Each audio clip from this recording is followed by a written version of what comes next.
नमस्कार, सीएनबीसी आवाज़ मोतीलाल ओसवाल स्टूडियो में आप सभी का स्वागत है। भारतीय मार्केट्स के लिए एक फ्लैट सा सेशन, हालांकि इंटरडे में एक बैंड के अंदर काफ़ी वॉलेटिलिटी, इस सब पर करेंगे बातचीत। आज बैंक निफ्टी की एक्सपायरी भी है, मंथली एक्सपायरी, उस पर भी होगी बातचीत। लेकिन शो की शुरुआत करेंगे पहले हेडलाइंस के साथ। निफ्टी बैंक की मंथली एक्सपायरी के दिन बेहद सीमित दायरे में बाजार, निफ्टी में सिर्फ 150 और बैंक निफ्टी में 250 अंकों का दायरा। मिड कैप और स्मॉल कैप भी फ्लैट, इंडिया विक्स 3% नीचे। यहाँ का रिटेल मार्केट तो अगले 25 साल 30 साल तक चलेगा। ओके। क्योंकि कई सैकड़ों साल बाद एवरेज आदमी के जेब में अब पैसा आ रहा है। बाजार में कायम रहेगा रिटेल निवेशकों का दबदबा, हमसे खास बातचीत में बोले वल्लभ बंसाली। 2-3 तिमाही के नतीजों से घबराए नहीं, भारतीय इकोनॉमी और बाजार में है दम। ड्रोन, स्पेस, हेल्थ, इनोवेशन से जुड़े हुए सेक्टर्स में ग्रोथ की बड़ी संभावना। एफआईआईज के जल्द घर वापसी का भी जताया भरोसा। ये तो सब पैसा वापस आने ही वाला है, मुझे कोई डाउट नहीं लगता। अच्छा। ये सब जो कमा के ले जाएंगे, एक हुंडई पैसा ले जाएगा, 10 हुंडई यहाँ आएंगे। ऑटो और आईटी शेयरों में आज अच्छी खरीदारी, दोनों सेक्टर इंडेक्स करीब 0.5% ऊपर। साथ ही केमिकल शेयरों में भी अच्छी रौनक, चुनिंदा फार्मा शेयर भी ऊपर। यूरोप में डायबिटीज़ की दवा विक्टोजा के जेनेरिक वर्जन को मंजूरी से बायोकॉन का शेयर 4% उछला। और टाटा कैपिटल के 15,000 करोड़ के मेगा आईपीओ की खबरों ने भरा पूरे ग्रुप में जोश। टीआरएफ में 16% से ज्यादा का उछाल तो टाटा इन्वेस्टमेंट 7% भागा। Taj GVK, Tata tech, Tata motors में भी 2 से 3% की तेजी। Consumer durable company Amber enterprises electronic division को अलग करा सकती है लिस्ट। सूत्रों के मुताबिक डीमर्जर के बाद इलेक्ट्रॉनिक बिजनेस का आईपीओ संभव। सीएनबीसी टीवी 18 की एक्सक्लूसिव खबर के बाद एम्बर एंटरप्राइजेस का शेयर 5% से ज़्यादा चला। और बजट 2025 की तैयारियां हुई तेज। इकोनॉमिस्ट और सेक्टोरल एक्सपर्ट्स के साथ पीएम मोदी की बैठक शुरू। निजी निवेश और कंजम्पशन बढ़ाने के उपायों पर हो सकती है चर्चा।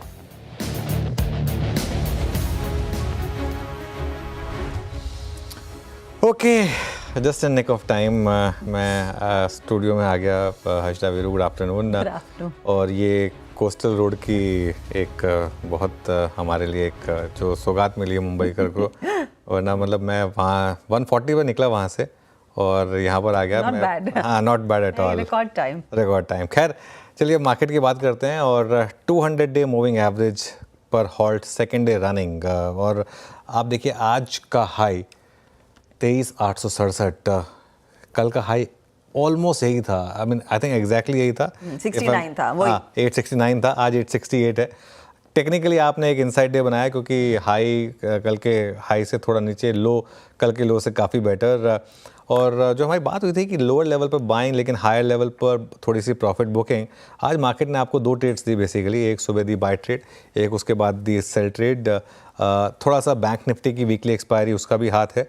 ध्यान रखिएगा, एफआई के वॉल्यूम्स अब पूरी तरीके से ड्राई अप हो चुके हैं। और आज भी आपको नोटिस होगा एफआई के वॉल्यूम्स ऑलमोस्ट आपको दिखेंगे ही नहीं, कैश मार्केट के वॉल्यूम्स। और अब तो कई डीआईएस भी मेरे ख्याल से शायद छुट्टी पर गए हैं और वो आपको ऑफिस में भी दिख जाएगा, ट्रैफिक में भी दिखाई देगा। क्लियरली विजिबल है कि लोग छुट्टी पर हैं।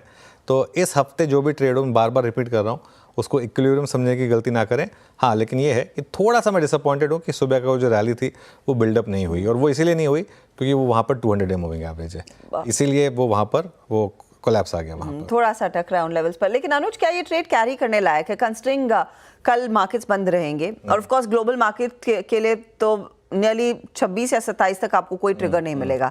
तो फिर क्या कंफर्टेबली ट्रेड कैरी किया जा सकता है? क्योंकि ऐसा कुछ शायद ग्लोबली इवेंट हमारे पर बुरा असर नहीं डालने वाला। बिल्कुल हर्षदा, देखिए मैं जो सुबह भी हमने बात की थी, 2 अप्रोच थी। डे ट्रेडर की अप्रोच में ये था कि लोअर लेवल पे बाय करें और अगर कोलैप्स हो 200 डे मूविंग एवरेज से तो एक सेल ट्रेड भी होगा वहाँ पर। लेकिन पोजिशनली मेरा अप्रोच अब यही है, जब तक 23,640 के करीब स्क्रीन पर इंटैक्ट है, एक 10 डेमा 20 डेमा का मीन रिवर्जन ट्रेड प्ले होगा क्योंकि एक बड़ा सेलर अब आपकी मार्केट से एब्सेंट है। खैर एनीवे, आज की निफ्टी की बात करते हैं। आज पहला रेजिस्टेंस है आपका आज का हाई 23,868, कल का भी हाई ऑलमोस्ट यहीं पर है। और अगर आपने एक बार ये निकाला तो 23, 900, 915, 950, 24,000 ये क्लस्टर है जहाँ पर एक बड़ी रेजिस्टेंस है मार्केट की, जो मुझे लग रहा है कि शायद मार्केट एक्सपायरी के बाद टेस्ट करना चाहे शायद उसको। एक बार थर्सडे की एक्सपायरी हो जाए, फिर फ्राइडे और मंडे ट्यूसडे को भी वॉल्यूम थोड़े कम ही रहेंगे, तब मार्केट शायद उसको एक टेस्ट करने की कोशिश करे। जहाँ तक सपोर्ट की बात है, पहला सपोर्ट आज का लो 23,710 और बड़ा सपोर्ट कल का लो 23,640। बेसिकली ये 70 पॉइंट का बैंड है जो मार्केट के लिए सपोर्ट का काम करेगा। तो अभी के लिए 23,640 से 23,850 की रेंज को ट्रेड करें। 23,850 अगर क्रॉस होता हुआ दिखे वॉल्यूम के साथ तो अपनी पोजीशन को डबल करें। 23,640 के अगर नीचे फिसले निफ्टी तो लॉन्ग पोजीशन से बाहर हो, शॉर्ट भी लें। तो ये इस तरीके की मार्केट रहेगी हफ्ता। बैंक निफ्टी की जहाँ तक बात है, बैंक निफ्टी पर आज मंथली एक्सपायरी है और आज अभी तक का ट्रेड पूरा का पूरा ऑप्शन राइटर्स का है। एक्सपायरी वाले दिन बैंक निफ्टी 100 पॉइंट चला है और 200 पॉइंट की रेंज में रहा है। इससे ज़्यादा आपको ऑप्शन राइटर्स की पकड़ हो नहीं सकती इस मार्केट में। 51,000 के पुट और 51,400 की कॉल राइटर्स, ज़बरदस्त राइटिंग हुई है दोनों तरफ। इनफैक्ट इवन 51,300 की कॉल पे भी राइटिंग हुई है। तो मेरे ख्याल से मार्केट यहाँ से 2:30 पौने 3 बजे तक शायद ऐसे ही रहे, उसके बाद शायद एक पौने 3 बजे का या 3 बजे का मूव आए। HDFC बैंक के ऊपर काफ़ी कुछ डिपेंड करेगा उसमें। उस पर नजरें रहेंगी, ये निफ्टी बैंक की रणनीति। लेकिन फटाफट से वीरू, कंसिडरिंग आज एक तो निफ्टी बैंक की एक्सपायरी, तो बैंकिंग काउंटर्स में क्या कुछ बड़ा एक्शन देखने को मिल रहा है वायदे बाजार के लिहाज से? एंड ऑफ कोर्स अब हम बस एक दिन, आधे दिन या 1.5 घंटे दूर है एक्सपायरी वाले ट्रेड से। Good afternoon. जब आपने बैंक निफ्टी का नाम लिया ना हर्षदा, आप जरा एक बार SBI को देखिए। मैंने अपने स्टॉक्स जो कि 4 यहाँ पे चुनाव किया है ट्रेडिंग के स्विंग के लिहाज से, वो है SBI पहला, state bank of India at day लो, और ये इस वक्त कल के लो को तोड़ चुका है। परसों के लोवेस्ट ट्रैजेक्टरी के नीचे आके ट्रेड करने की कोशिश करता हुआ आज SBI में काफ़ी प्रेशर है, और SBI में अब एक 10-20 का नेगेटिव क्रॉसओवर, और अब ये ट्रेवल कर रहा है decisively below 100 day exponential moving average. Harshada, ये जैन फ्यूचर्स का OI एडिशंस देखिए आप, करीब 21% OI बिल्डअप, काफ़ी शॉर्टिंग इसमें हुई है, और इसका 200 डे अपीयर करता है 794। तो SBI माइट भी एक ऐसा स्टॉक हो सकता है जो कि शायद थोड़ा दबाव डाले निफ्टी बैंक पर एट डे लो। जहाँ तक स्ट्रेंथ का सवाल है, यहाँ पे 2 फार्मा स्टॉक्स अच्छी स्ट्रेंथ दिखाई दे रही है, और OI बिहेवियर नेक्स्ट मंथ का बिल्डअप अच्छा है। ग्रेनुअल्स लेके आइएगा, एक क्लियर कट स्विंग, और आई थिंक स्विंग जब निकालने हो फार्मा में तो इस स्टॉक को आई थिंक काफ़ी कंसिडर किया भी जाता है। ग्रेनुअल्स इस वक्त डे हाई पे 603.75 एक स्ट्रॉन्ग कैंडल क्रिएट हुई है, और ये स्ट्रॉन्ग कैंडल एक मैसेज दे रही है कि 12 सितंबर से जो कंसोलिडेशन जारी था उसके हायर एज को ये अब तोड़ने के कगार पे है। बहुत अच्छे वॉल्यूम्स, अच्छे प्राइस पैटर्न के साथ at day high. Doctor Reddy's, हालांकि काफ़ी बातचीत हो चुकी है स्टॉक को लेकर, अभी भी आपकी स्क्रीन पे डे हाई की ट्रैजेक्टरी में आके ट्रेड करता हुआ, और लगभग 1360 पे ये प्राइस इटसेल्फ, अगर मैं आज के प्राइस को देखूं, कल परसों इनको मिला के देखूं और 10 दिन के प्राइस पैटर्न को रीड करूं, तो it's a typical flag on 60 minute charts, जो अच्छा एक ब्रेकआउट की एक्सपेक्टेशन जाहिर कर रहा है। और एक और चीज़, इसका एक ब्रेकडाउन हुआ था 5 सितंबर को, उसके बाद से एक रेंज मेंटेन थी जिसको क्रॉस नहीं करता था 1350, आज वो क्रॉस कर रहा है। तो 2 फार्मा हो गए, ग्रेनुअल्स, डॉक्टर रेड्डीज, एक SBI, और एक मेंशन करूंगा वो है ओबरा रियल्टी स्पेस का स्टॉक। शानदार रोलोवर्स, मैंने सुबह भी अपनी आई थिंक रोलोवर्स के लिंक में वो बात कही थी, इज एट डे हाई, और नज़र रखिएगा एक पॉइंट है दैट्स 2320, मेरे ख्याल से एक बड़ा ब्रेकआउट पॉइंट होगा वो।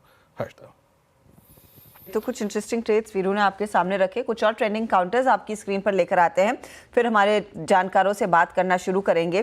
देखिए, आज वैसे ट्रेंड तो थोड़ा सा पॉजिटिव था, अब जाकर मार्केट में हल्की हल्की मुनाफा वसूली देखने को मिल रही है, लेकिन वो स्टॉक्स जिनमें सबसे ज़्यादा एक्टिविटी है आज, उसमें टाटा ग्रुप की कंपनियां, एक तरफ टाटा मोटर्स जो करीब 1.5 से 2% ऊपर है, और दूसरी तरफ ट्रेंड जहां पर हम देख रहे हैं लगभग 1% का इजाफा। इस बीच अदानी एंटरप्राइजेस, डॉक्टर रेड्डी जिसका वीरू मेंशन भी कर रहे थे, तेजी देखने को मिल रही है।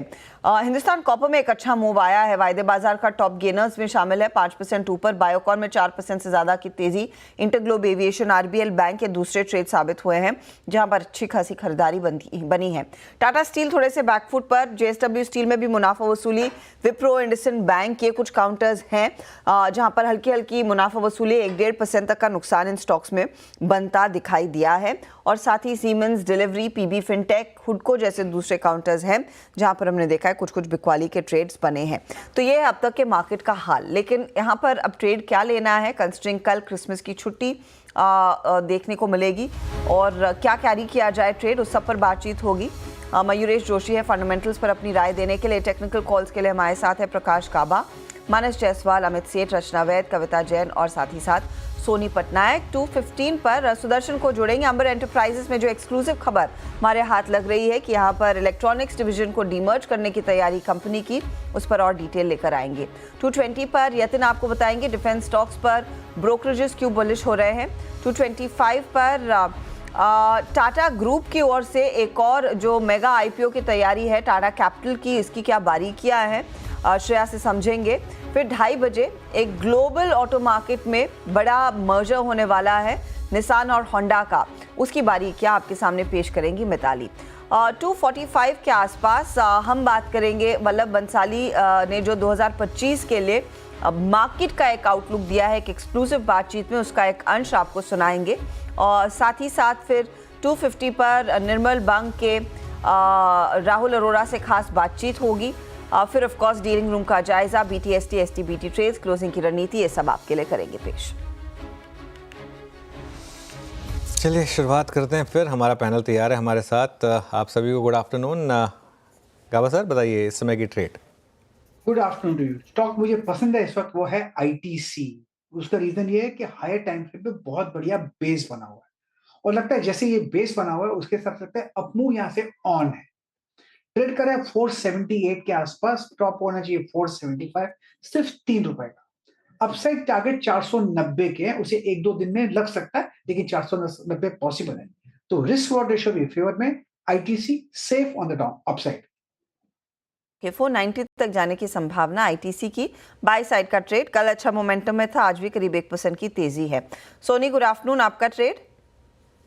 मेरा यहाँ पे बाई रिकमेंडेशन है पेटीएम पे जैन फ्यूचर्स पे आप बाई कर सकते हैं। करंट लेवल से स्टॉप लॉस रहेगा 960 का, टारगेट है यहाँ पे 1060, 1080 के टारगेट्स बन रहे, थोड़ा सा पोजिशनल प्ले रहेगा। पेटीएम में हम देख सकते हैं कि 4 दिन पहले एक 1060, 1070 रेंज को टेस्ट करते हुए प्रॉफिट बुकिंग आया है, बट वहां से ब्रीदर लेकर आज दोबारा अपने 10-20 एक्सपोनेंशियल मूविंग एवरेज को क्रॉस कर रहा है और बेस यहाँ पे अच्छा लग रहा है टुवर्ड्स 950, 940 के रेंज में अच्छा मल्टीपल सपोर्ट है। मुझे लगता है यहाँ से दोबारा वो रिज्यूम करने वाला है अपना अपसाइड ट्रेंड टुवर्ड्स 1060, 1080 के रेंज पे। जी पेटीएम बहुत स्ट्रॉन्ग मूव यहाँ पे आज, कल इसने 20 डेमा पे सपोर्ट लिया था, आज वहाँ से क्या स्ट्रॉन्ग मूव जनरेट किया है 10 डेमा के ऊपर डे हाई पे ट्रेड करता हुआ। अमित जी गुड आफ्टरनून, आपका ट्रेड क्या है इस वक्त का? Viren ji and good afternoon everyone. Viren ji first choice Paytm ही था। आफ्टर दैट जो स्टॉक अच्छा लग रहा है दैट इज यूनाइटेड स्पिरिट्स। यहाँ पे स्ट्रक्चर काफी पॉजिटिव है। फिलहाल जो स्टॉक ने पुल बैक दिया that has given an opportunity at a good risk reward zone. यहाँ पे 10 और 20 डेमा है। आज के सत्र में हल्की से हमने लोअर शैडो भी देखी है एंड स्टॉक अपना 10 डेमा कट कर रहा है। ओवरऑल रिलेटिव स्ट्रेंथ स्ट्रॉन्ग है, तो यूनाइटेड स्पिरिट्स बाय करें। 1555 का प्राइस है, टारगेट्स रहेंगे 1575 और 1600 के, और स्टॉप लॉस रहेगा लगभग 1538। ओके, तो ये यूनाइटेड स्पिरिट्स पर एक बाय कॉल। रचना जी गुड आफ्टरनून। रचना जी आपकी ट्रेड। मेरी ट्रेड शॉर्ट साइड पे रहेगी। आज सुबह मार्केट बहुत अच्छा था, हमने अपने क्लाइंट्स को भी लॉन्ग ट्रेड कराए थे, लेकिन अभी सिनेरियो चेंज लग रहा है मुझे, और आईटी में मुझे बहुत वीकनेस लग रही है। बहुत सारे आईटी के काउंटर्स में एक साथ वीकनेस लग रही है, तो मैंने जो नाम चुना है अभी के लिए that is tech Mahindra. Tech Mahindra में फ्यूचर्स में अगर बात करें 1725 का ऐसा लगा कि अगर शॉर्ट करा जाए और अगर पोजीशन को कैरी भी करा जाए तो यहाँ पे हमारे 2 टारगेट हो सकते हैं, 1680 एंड 1660। ओके, 1680, 1660 के लिए दरअसल यहाँ पर ट्रेड शॉर्ट साइड का बन रहा है। आईटी काउंटर्स चले नहीं हैं आज, यहाँ पर थोड़ी सी वीकनेस परसिस्ट कर रही है निफ्टी आईटी में। कविता जैन भी हमारे साथ जुड़ गई हैं। कविता जी आफ्टरनून, बताइए आपका ट्रेड क्या रहेगा? Afternoon everyone. Well, short side में मुझे लग रहा है स्टेट बैंक जो है वो दोबारा अपने 50 वेमा के नीचे जाता हुआ दिखा है। सो डे बिफोर यस्टरडे के लो को अगर ये तोड़ता है दैट इज समहाउ अराउंड 810, तो यहाँ फर्दर वीकनेस बढ़ते हुए दिख सकती है। Counter can slip up to 793 in that case, so short below 810 only. Stop loss maintain करना चाहिए 814 का। का स्टॉप लॉस याद रखिएगा, इससे सर्कमस्टेंशियल ट्रेड, जब सर्कमस्टेंसेस यानी जब कंडीशन पूरी हो जाए तब स्पॉट 810 के नीचे हो तब शॉर्ट करना है। अब चलते हैं मयूरेश जी के पास। मीनवाइल जरा एक बार स्क्रीन पे लिखाइएगा निफ्टी आईटी। सुबह की जो स्ट्रेंथ थी वो बिल्कुल खो चुकी है, 175 अंक नीचे निफ्टी आईटी 43,653 पे। कहने का मतलब ये है कि आज का हाई, कहने का मतलब ये है कि कल का हाई सेम है जैसा कि निफ्टी का रहा, और दोनों ही highs 20-day exponential moving average. Mayuresh ji good afternoon. आपका कन्विक्शन आइडिया क्या है मयूरेश जी इस वक्त, क्या अच्छा लग रहा है आपको इस प्राइस पे? Afternoon Veeru ji, afternoon Anuj ji, afternoon Harshada ji, afternoon to everyone on the panel. तो मुझे लगता है कि काफी कुछ कम स्पेसेस बचे हैं। अगर आप सारे मार्केट कंडीशंस देखें और एक्सपेक्टेशन रखें कि अर्निंग्स कहाँ स्टेबल रह सकती है, तो मुझे लगता है कि एग्रोकेमिकल्स एक स्पेस है जहाँ पे अर्निंग्स ठीक ठाक ही रहने की आई थिंक उम्मीद हम लगाए बैठे हैं। जो Q2 के नतीजे आए थे that was pretty decent. Expectation है कि Q3 Q4 के नतीजे भी ठीक ठाक रहेंगे। तो पारादीप फॉस्फेट्स पे जरूर आपका फोकस और ध्यान रहना चाहिए। जो इन्होंने नंबर्स पेश किए थे पिछले तिमाही में, वॉल्यूम ग्रोथ ठीक ठाक थी। जो हम एक्सपेक्ट कर बैठे इन टर्म्स ऑफ वैप प्रोडक्ट्स जो इन्होंने इंट्रोड्यूस किए हैं मार्केट्स में, स्पेशली नैनो यूरिया बॉटल्स की जो मैं बात कर रहा हूँ, जो डिस्ट्रीब्यूशन नेटवर्क बढ़ाया है, ये साफ तरीके से दिख रहा है वॉल्यूम ग्रोथ में, सेल्स नंबर पे, रियलाइजेशंस पे, मार्जिन्स पे और बॉटम लाइन पे भी। बिकॉज कैश फ्लो इंप्रूवमेंट हुई है कहीं ना कहीं। आई थिंक जो net debt to EBITDA level से, net debt to equity level से ये अच्छे खासे कम हो चुके हैं। जो ये बैकवर्ड इंटीग्रेशन कर रहे हैं both in terms of their phosphoric capacity और sulphuric acid capacity, as that capacity expands a large part of their manufacturing process will be fully integrated, जो मार्जिन्स को और सपोर्ट करेंगे in the next few quarters. और जैसे राबी season expect हम कर रहे हैं, फार्म गेट प्राइसेस अच्छे हैं, इनपुट कॉस्ट स्टेबल रहे हैं both in terms of ammonia prices और जो इनके इंटीग्रेटेड ऑपरेशंस है फॉस्फरिक एसिड को लेके और पोटैश को लेके। तो कहीं ना कहीं I think better numbers can be expected from this space. और ये स्पेस से मुझे लगता है पारादीप फॉस्फेट्स शायद बेहतर नंबर्स पोस्ट कर सकता है। तो ये स्टॉक आपके नजर में रखना चाहिए। पारादीप फॉस्फेट्स, ये स्टॉक जो आपकी स्क्रीन पे है 109.90 पे, मयूरेश जी की बाय कॉल है। अच्छा, इस बीच मैं एक दो स्टॉक्स को यहाँ पे मार्क कर दूँ जो कि अपने आज के इंट्राडे में कुछ क्रिटिकल लेवल्स को तोड़ रहे थे। अभी मेरे स्क्रीन पे बहुत देर से ना एक बार अपीयर हो रहा था एशियन पेंट्स। क्या कुछ है इसमें खास? नहीं। 2288 नहीं, कोई खास नहीं है कुछ, इसको अवॉइड करता हूँ। एक दो स्टॉक्स अब लेके आते हैं जो कि हमने शुरू में अपनी स्ट्रेटजी में या फिर आज की बातचीत में शुरू में ही शामिल कर दिए थे। ग्रेनुअल्स लेके आइएगा। प्रकाश सर, ग्रेनुअल्स आपने भी कई बार इस पर ट्रेड रिकमेंड किया है। Is at day high 672.70 sir. Pharma, defensive और रेंज का ब्रेकआउट, आप कैसे ग्रेनुअल्स को रीड कर रहे हैं इस वक्त? आपने सही कहा कि ये डिफेंसिव है और रेंज ब्रेकआउट भी है, और रेंज ब्रेकआउट मिला है करीब 588 के आसपास। अब तो ये बाय मोड पर है, बिल्कुल स्टॉप लगाना चाहिए 588 जहां पर ये ब्रेकआउट मिला है, और इसको मेरे ख्याल से स्पेस देना चाहिए। कभी कभी थोड़ा वक्त लगता है क्योंकि लो बीटा स्टॉक है, लेकिन मेरे ख्याल से अप मूव ऑन है ग्रेन्यूल्स में। हो सकता है जो फर्स्ट टेक्निकल स्टॉप है 625, और थोड़ा और ज्यादा स्पेस दे तो 650 भी पॉसिबल है, लेकिन उसे वक्त लगेगा क्योंकि साइडवेज में बुलिश बायस है, लेकिन साइडवेज में एक ब्रेकआउट भी मिला है ग्रेन्यूल से।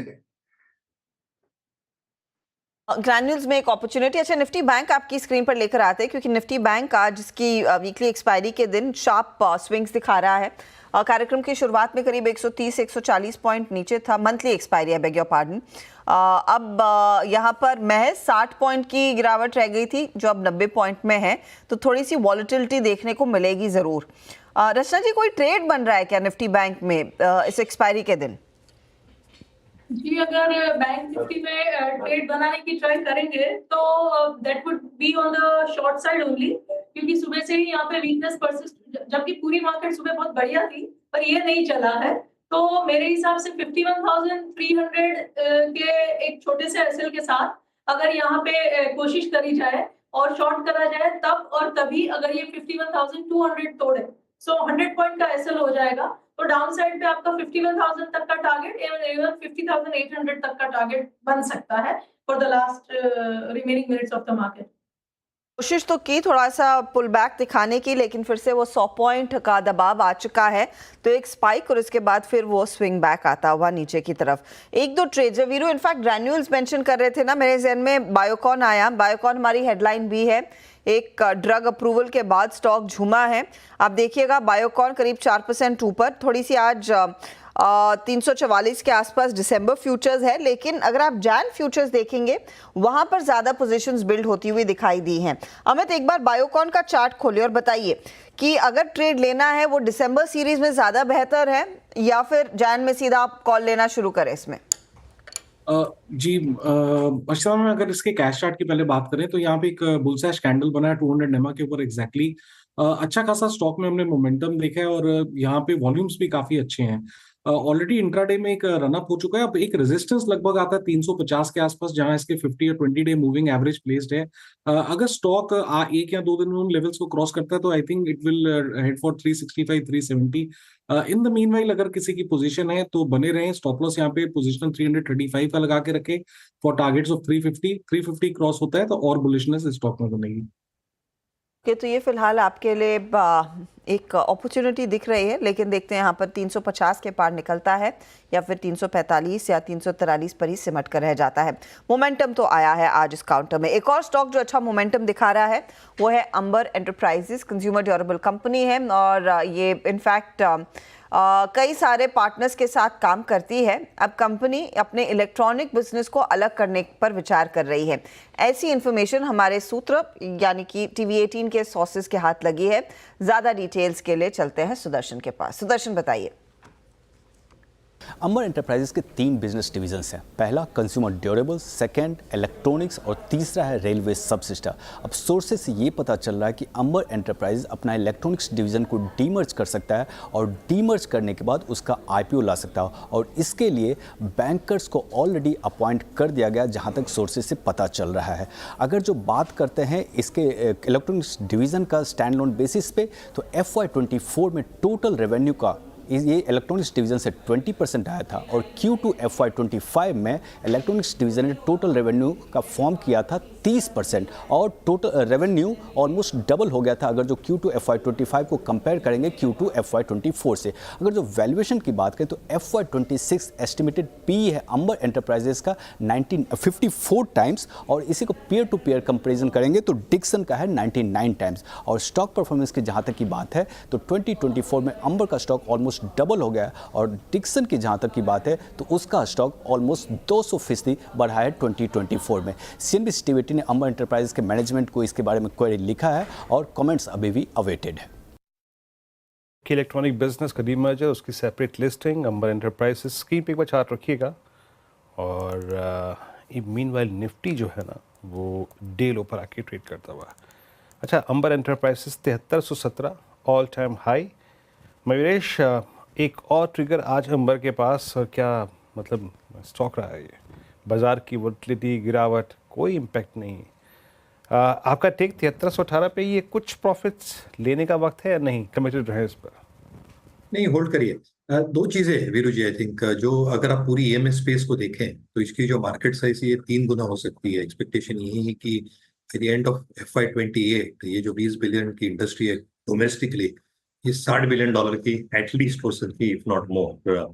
दूसरी चीज ये सारे जो प्लेयर्स है, अंबर हो, डिक्सन हो, केन्स हो, they have now started pouring from PCBs जो प्रिंटेड सर्किट बोर्ड्स है, इससे सेमीकंडक्टर चिप्स में। तो जैसे इनकी कैपेसिटीज अप होते जाएगी for all these niche applications, जो मार्जिन्स पे ये काम करते हैं, मार्जिन्स में सुधार आएगा। तीसरा, आई थिंक जो ओरिजिनल डिजाइन मैन्युफैक्चरिंग यानी ये जो खुद मैन्युफैक्चरिंग करेंगे डिजाइनिंग करके फॉर मोबाइल फोन्स हो, टीवीज हो, रेफ्रिजरेटर्स हो एज एन एग्जाम्पल, वहां पे मार्जिन्स बेहतर होते हैं। और ODM as a market share of OEM ये थोड़ा बेहतर हो सकता है अगले कुछ तिमाहियों तक। वैल्यूएशंस थोड़े महंगे डेफिनेटली रह सकते हैं, but PLI schemes plus lot of government initiatives plus their own business restructuring, मेरे हिसाब से आई थिंक अर्निंग्स ठीक ठाक रहनी चाहिए and should improve every passing quarter. तो जिनके पास है बिल्कुल एंटरप्राइजेस पे 7325 पे आपका आउटलुक। मीनवाइल अब लेके आइए निफ्टी को आपकी स्क्रीन पे। यस, अब 73721, यानी हम सिंपल, अभी कुछ देर पहले अनुज सिंपल की बात कर रहे थे, मैं एक्सपोनेंशियल की बात कर रहा हूँ। शायद हम एक बार फिर से उस तरफ जाते हुए डेरो पर, और बैंक निफ्टी 51,184 पे डेरो पर आके ट्रेड करता हुआ।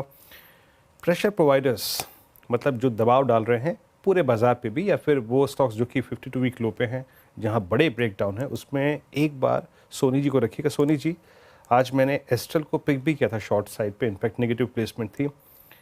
एस्ट्रल में एक ऐसे वक्त जब पॉली कैब में काफ़ी अच्छी खासी स्ट्रेंथ है, मेरे ख्याल से ये एक पेयर ट्रेड भी काम कर रहा है, poly cab long and astral short.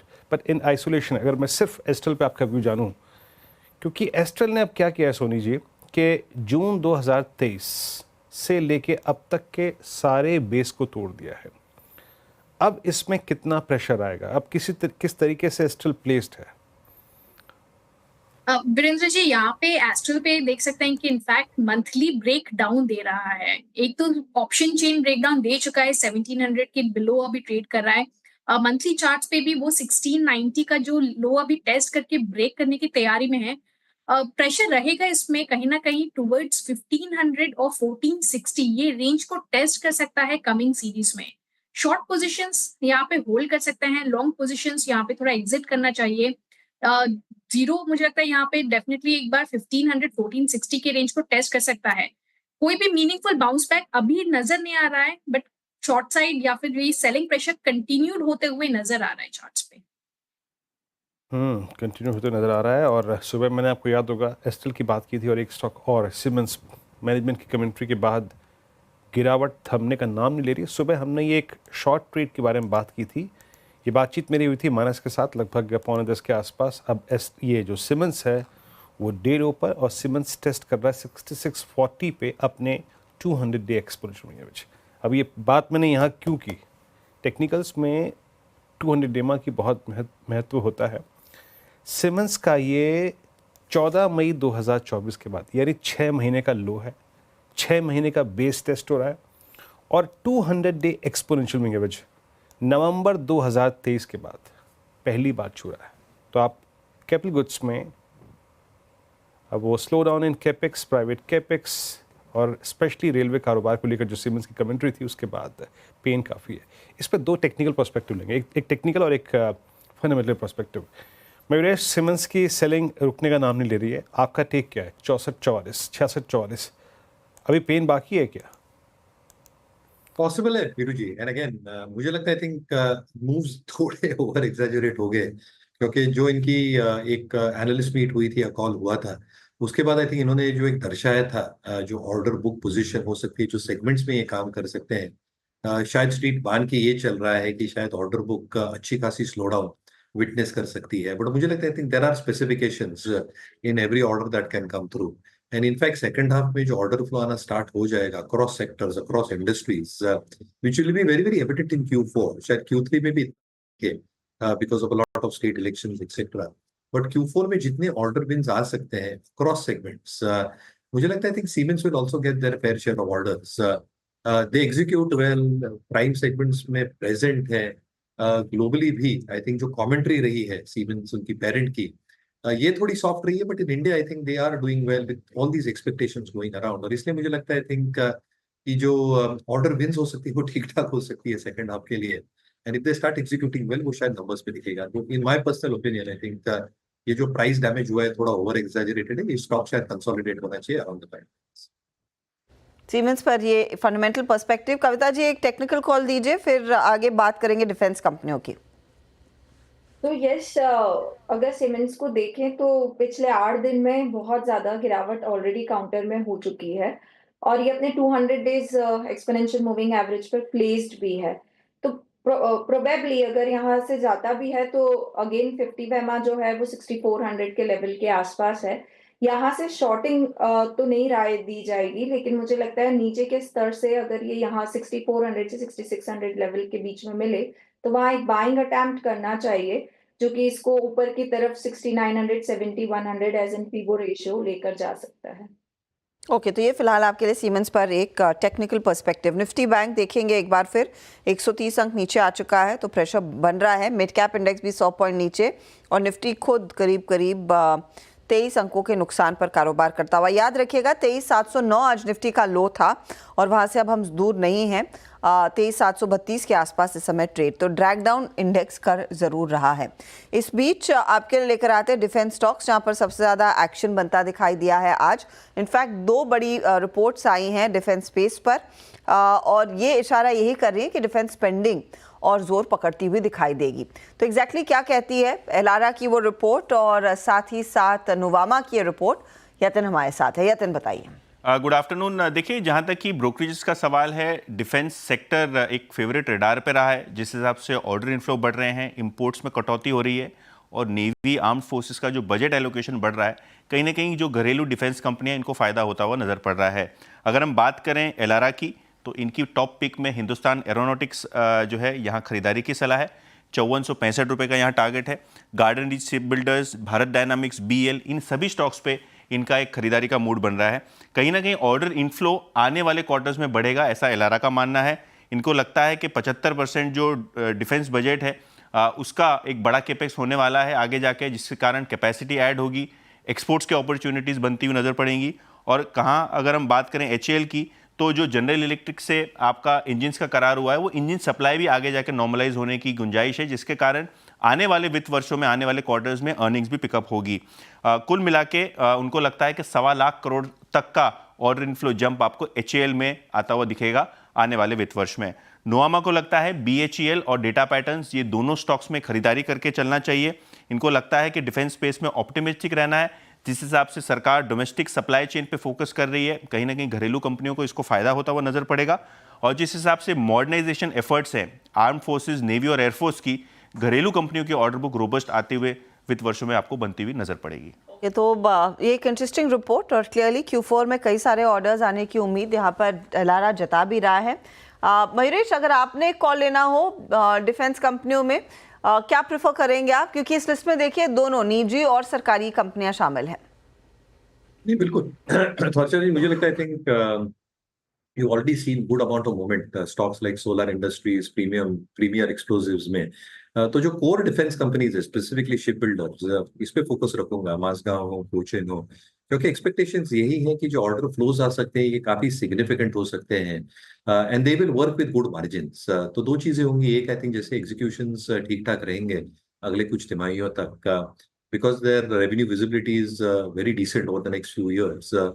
जो कैश फ्लोज रहेंगे ये ठीक ठाक रहेंगे with better execution and working capital management, और इसकी वजह से मुझे लगता है जो प्रीमियम वैल्यूएशंस है ये शायद ये शिप बिल्डर्स के फेवर में रहे। दूसरा, आई थिंक ये भी पॉइंट नोट करना चाहिए कि ग्लोबली जो शिप बिल्डिंग यार्ड्स है, यहाँ पे जो स्क्रैप आता है otherwise and new order wins जो ग्लोबल शिप बिल्डर्स के पास है, I think they are also not at great levels. कहीं ना कहीं उनको भी लोकल धीमापन दिख रहा है, और इसलिए मुझे लगता है आई थिंक जो एक एग्जीक्यूशन कैपेबिलिटी अपने लोकल शिप बिल्डर्स दिखा सकते हैं, both in terms of manufacturing as well as repair capabilities, यहाँ से मुझे लगता है आई थिंक एक अच्छा खासा रेवेन्यू में इजाफा आ सकता है। मुझे लगता है शिप बिल्डर्स पे विद इन द स्पेस एक बेटर वर्किंग का रुझान रह सकता है। मजगांव डॉक, ये थोड़ी डिफेंस से बातचीत हुई यहाँ पर, और मजगांव डॉक आज थोड़ा सा बैकफुट पैकेट हिट करता हुआ। अच्छा, एक स्पेस और है जो बैकफुट पे मैं आप देखिए, थोड़ा टेक्निकली भी और फंडामेंटली भी समझना बहुत मुश्किल है जब एक ऐसे वक्त में रियल एस्टेट जब बहुत अच्छा कर रहा है। ओबरा रियल्टी को देखिए, DLF को देखिए, ये NBFCs में जो HFCs हैं वो क्यों आखिरकार इतना गिर रही हैं। कैन फिन होम्स को रखिएगा और मैं कुछ देर के लिए अपने चार्ट्स को तब्दील कर लेता हूँ वीकली चार्ट्स पे।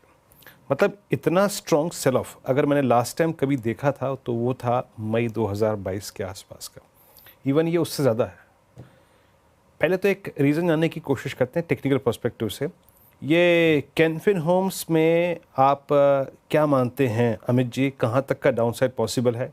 650 लुक्स पॉसिबल, और उधर LIC हाउसिंग फाइनेंस, दोनों पे आपकी राय? जी वीरेन जी, काफी शार्प सेल ऑफ हमने देखा है, और वीकली सपोर्ट्स इसके लगभग 690 के आसपास आते हैं। अगर वो टूटेगा तो definitely we will head lower, but 7-8 दिनों की क्योंकि यहाँ पे फॉल हो गई है, स्ट्रक्चर डेफिनेटली वीक है, तो sell on rise will be better preferred यहाँ पे। और रही बात LIC हाउसिंग फाइनेंस की, अगर हम करें तो यहाँ पे वीरेन जी ये स्टॉक अपना स्विंग जो कि लगभग 590 के आसपास आता है वो जस्ट ब्रेक करने की कोशिश कर रहा है। अगर 580 के नीचे जाता है तो एक कंडीशनल सेल यहाँ पे बनता है which can take it to 570 and 565 levels.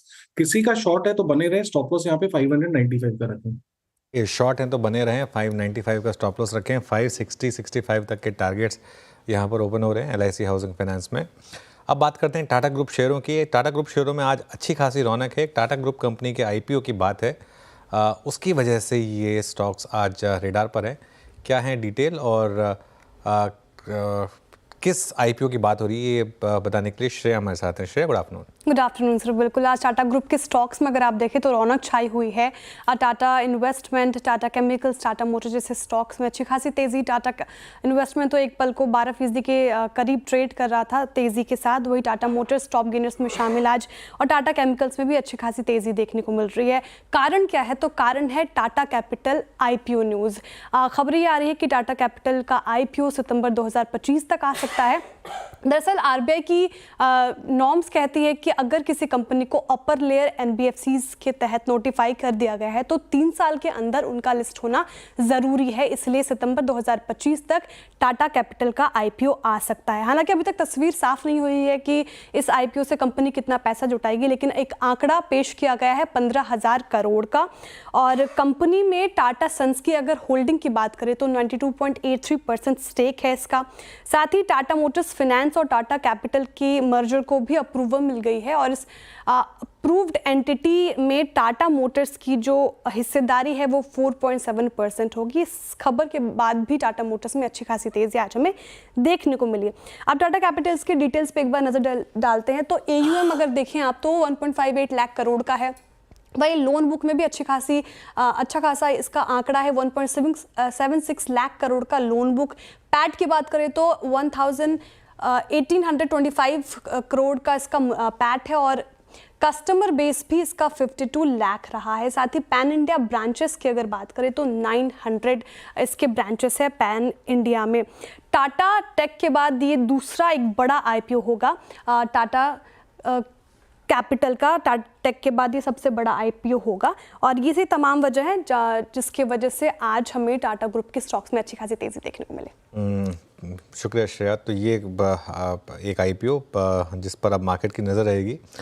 Mayuresh, आपका क्या व्यू रहेगा टाटा ग्रुप स्टॉक्स पर, खासतौर से टाटा इन्वेस्टमेंट जैसे स्टॉक पर जिस पर आज सबसे ज़्यादा मूव आया है इस खबर के बाद? नहीं, एक ऑब्वियस रिएक्शन थी अनुज जी। और दूसरी चीज आई थिंक जैसे श्रेया ने भी बताया कि आई थिंक जो नंबर्स हैं टाटा कैपिटल के, आई थिंक वो काफी तगड़े हैं। ऑब्वियसली एक पेडिग्री कंपनी है belonging to a pedigree group. हम सारे भली बात ही जानते हैं कि in terms of the ethical nature of operations बहुत अच्छी तरह से ऑपरेशंस मैनेज करते हैं, कॉर्पोरेट गवर्नेंस के इश्यूज नहीं रहते हैं। And as a space I think what they are getting into, I think इसमें बोथ एक्सपीरियंस, कॉर्पोरेट पेडिग्री और एक जो कॉर्पोरेट एक पेरेंटेज लगती है, ये रहना बहुत जरूरी है। क्योंकि ओवरऑल आपके जो क्रेडिट रेटिंग्स रहते हैं ये निर्भर करते हैं कि आप किस हिसाब से कैपिटल रेज कर पाएंगे once you raise it through the equity markets और IPO प्रोसीड्स। बट उसके बाद अगर आपको मेंटेन करनी है अपनी credit rating standard, underwriting skills, तो ये सारे पैरामीटर बहुत इंपॉर्टेंट है। हालांकि for Tata capital in particular I think they have to leave something on the table. तो ये IPO बहुत ज्यादा अट्रैक्टिव हो सकता है जब भी आएगा। But even Tata investments I think they are holding out qualitative investments in lot of companies. हालांकि शेयर होल्डिंग पैटर्न में आप अभी भी कह सकते हैं कि थोड़े डिस्प्यूटेबल जो फैक्शंस हैं इसमें इफ्स बट्स हो सकते हैं। But again qualitative investments that Tata investment is holding. So I think अगर किसी के पास टाटा इन्वेस्टमेंट है बिल्कुल बनेगा। ओके, तो टाटा इन्वेस्टमेंट पर नजरें रखिए, लेकिन टाटा मोटर्स का स्टॉक भी आपकी स्क्रीन पर लेकर आते हैं। कंसिडरिंग ये एक थोड़ा सा अंडर परफॉर्मर रहा है, स्पेशली जब से इसने वो 1000 का साथ छोड़ा है। स्टॉक क्लियरली अब 735 तक आता हुआ। गावा जी, चार्ट चेक देंगे और बताएंगे कि आज का ये जो मूव आया है फिर से कुछ जान में जान डालेगा या फिर अभी भी थोड़ा सा साइडवेज ही है टाटा मोटर्स? एक्चुअली मूव पहले आया था करीब हफ्ता 10 दिन पहले, उस समय वो अच्छा मूव था, वो फेल हुआ। अब जो उसका न्यू मूव आया है उसके बाद जो फ्रेश गिरावट देखी, उसका सपोर्ट मेरे ख्याल से था करीब 700 के करीब। अब ट्रेड है 736, हो सकता है यहाँ से एक बाउंस मिले, लेकिन अब तक कंफर्मेशन मिसिंग है। ट्रेड लेना है, एग्रेसिव ट्रेड बन सकता है, स्टॉप लगाना पड़ेगा 720 का और ट्रेड करें, लेकिन प्रॉफिट बुक होनी चाहिए 780 के आसपास। उसके बाद देखेंगे क्या होता है। स्ट्रेच है करीब 5 हफ्ते से, और शायद 1 हफ्ता और ट्रेड स्ट्रेच हो सकता है, लेकिन एक बहुत एग्रेसिव ट्रेड रहेगा ये टाटा मोटर्स। ओके, तो ये फिलहाल आपके लिए टाटा मोटर्स पर व्यू थोड़ा सा अग्रेसिव ट्रेड है, यानी कि ज़बरदस्ती नहीं है। अगर आपके पास पेशेंस हो तभी ये ट्रेड लिया जाए। एक ट्रेड जो अच्छा खासा चल रहा है वो है इंटरग्लोब एविएशन का। स्क्रीन पर रखते हैं वो स्टॉक 46,102 के आसपास ये इस समय दिसंबर फ्यूचर्स में यहाँ पर रोल ओवर की पोजीशंस करीब 62% के आसपास है। और इसी के साथ अगर आप जैन सीरीज में देखेंगे तो वहाँ पर 4639 के भाव देखने को मिल रहे हैं। तो मोमेंटम है, अच्छा खासा चल रहा है ये काउंटर। सोनी, क्या आप ट्रेड ले रही हैं इंटरग्लोब एविएशन में? जी, यहाँ पे इस चार्ट्स पे और डेरिवेटिव पैरामीटर्स में पॉजिटिव नजर आ रहा है। मुझे लगता है कि हल्की सी डिक्लाइन भी अगर आपको नजर आते हैं टुवर्ड्स 4550 उस रेंज तक बाय कर सकते हैं।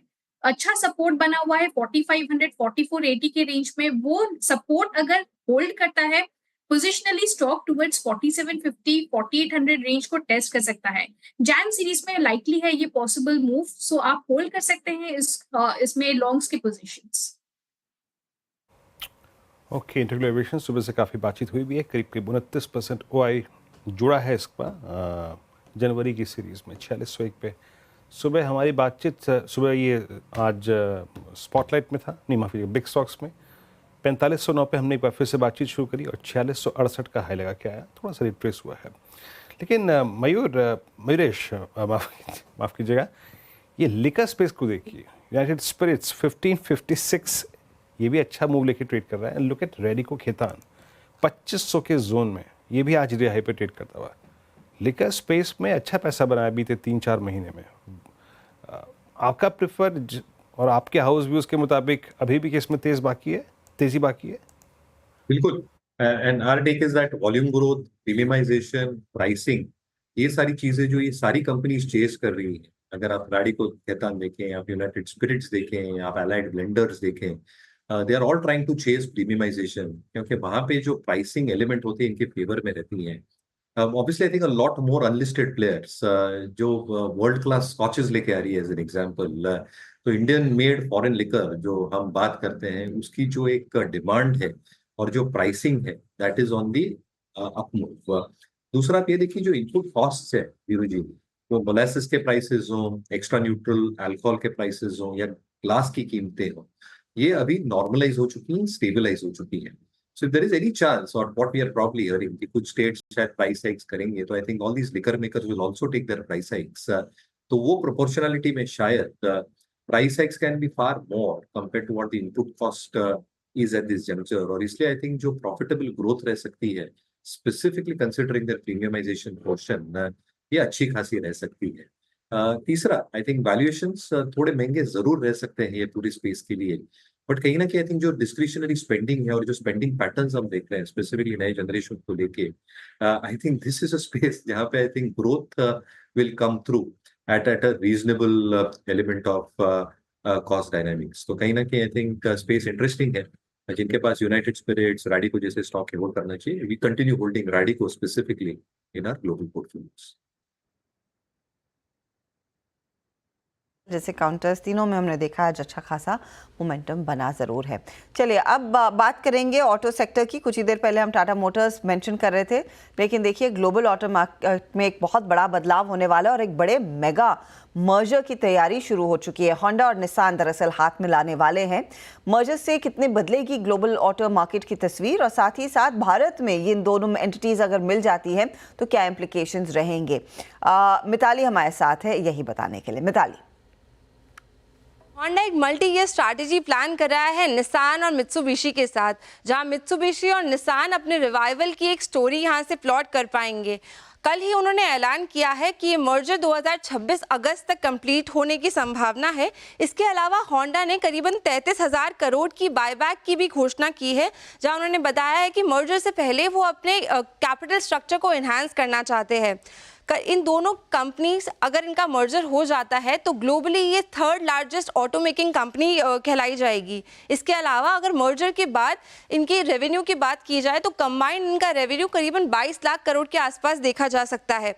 इसके अलावा जापान में जो टोयोटा का वर्चस्व है ये इसको भी एक तगड़ी टक्कर दे पाएंगे।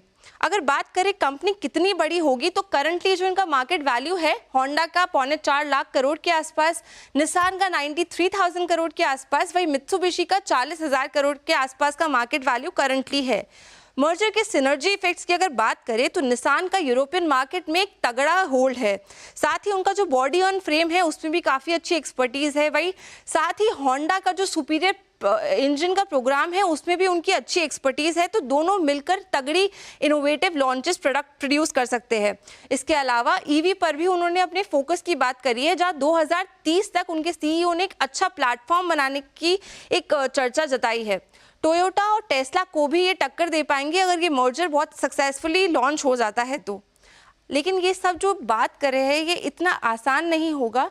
इसके अलावा इंडिया में भी जो इनकी 5.6% अभी हिस्सेदारी है कंबाइंड, लेकिन जैसे ये लॉन्च हो जाता है तो ऑटोमोबाइल का जो करंटली 20 लाख करोड़ का मार्केट शेयर है उसमें ईवी सेगमेंट हमें 20 से 30% की केगर ग्रोथ से दिखने को मिल रहा है। इस सिनर्जी के बाद उन्हें ईवी सेक्टर जो इंडिया में है काफ़ी अच्छा बूस्ट देखने को मिल सकता है। अब अगर बात करें चुनौतियों की तो चुनौतियां कुछ ऐसी आएगी जहां ऑपरेशन के इंटीग्रेशन में उन्हें प्रॉब्लम्स आ सकती है, साथ ही कॉस्ट एफिशिएंसी पे भी काम करना पड़ सकता है। मित्सुबिशी के जो परफॉर्मेंस है वो थोड़ा कमज़ोर नज़र आया है कुछ समय का। इसके अलावा जो निसान के प्रॉफिट्स है उसमें भी हमें थोड़ी गिरावट देखने को मिली है। अगर डील के कंप्लीशन की बात करें तो कंपनी ने बताया है कि 2026 अगस्त तक ये डील कंप्लीट हो सकती है। तो अब देखना ये होगा कि मर्जर कितना सक्सेसफुल हो पाता है, साथ ही ईवी लॉन्चेस कितना सक्सेसफुली ये लोग लॉन्च कर पाएंगे। बिल्कुल, और अब इंडस्ट्री की शायद ये दरकार भी है कि थोड़ा कंसोलिडेशन हो। और इंडिया में खैर होंडा और निसान इतने बड़े प्लेयर्स नहीं हैं हर्षिता, जितने मतलब बाकी मार्केट्स में हैं। लेकिन यहाँ पर ऑब्वियसली दबदबा ज़्यादा मारुति, hyundai और कुछ हद तक जो आपकी महिंद्रा का है। इनका है। बाकी देखते हैं कि यहाँ पर डेंट लगता है या नहीं। लेकिन खैर आगे बढ़ते हैं और आज के 4 का चौका का सीक्वेंस बताते हैं आपको। सबसे पहले सोनी पटनायक जी से हम लेंगे सस्ता ऑप्शन, उसके बाद अर्चना जी से लेंगे FNO सुपरस्टार, अमित सेठ जी तैयार हैं चार्ट का चमत्कार लेकर, और मिड कैप फंडा के लिए मयूरेश जोशी के पास चलेंगे। चारों के चारों ट्रेड्स आपके लिए। सोनी पटनायक जी आप शुरुआत करिए। अनुज जी, यहाँ पे सस्ता ऑप्शन में भारत फोर्ज जनवरी सीरीज की 1340 कॉल ऑप्शन मैं बाई करने की सलाह दे रही हूँ। यहाँ पे आप 27 स्टॉप लॉस के साथ बाई कर सकते हैं।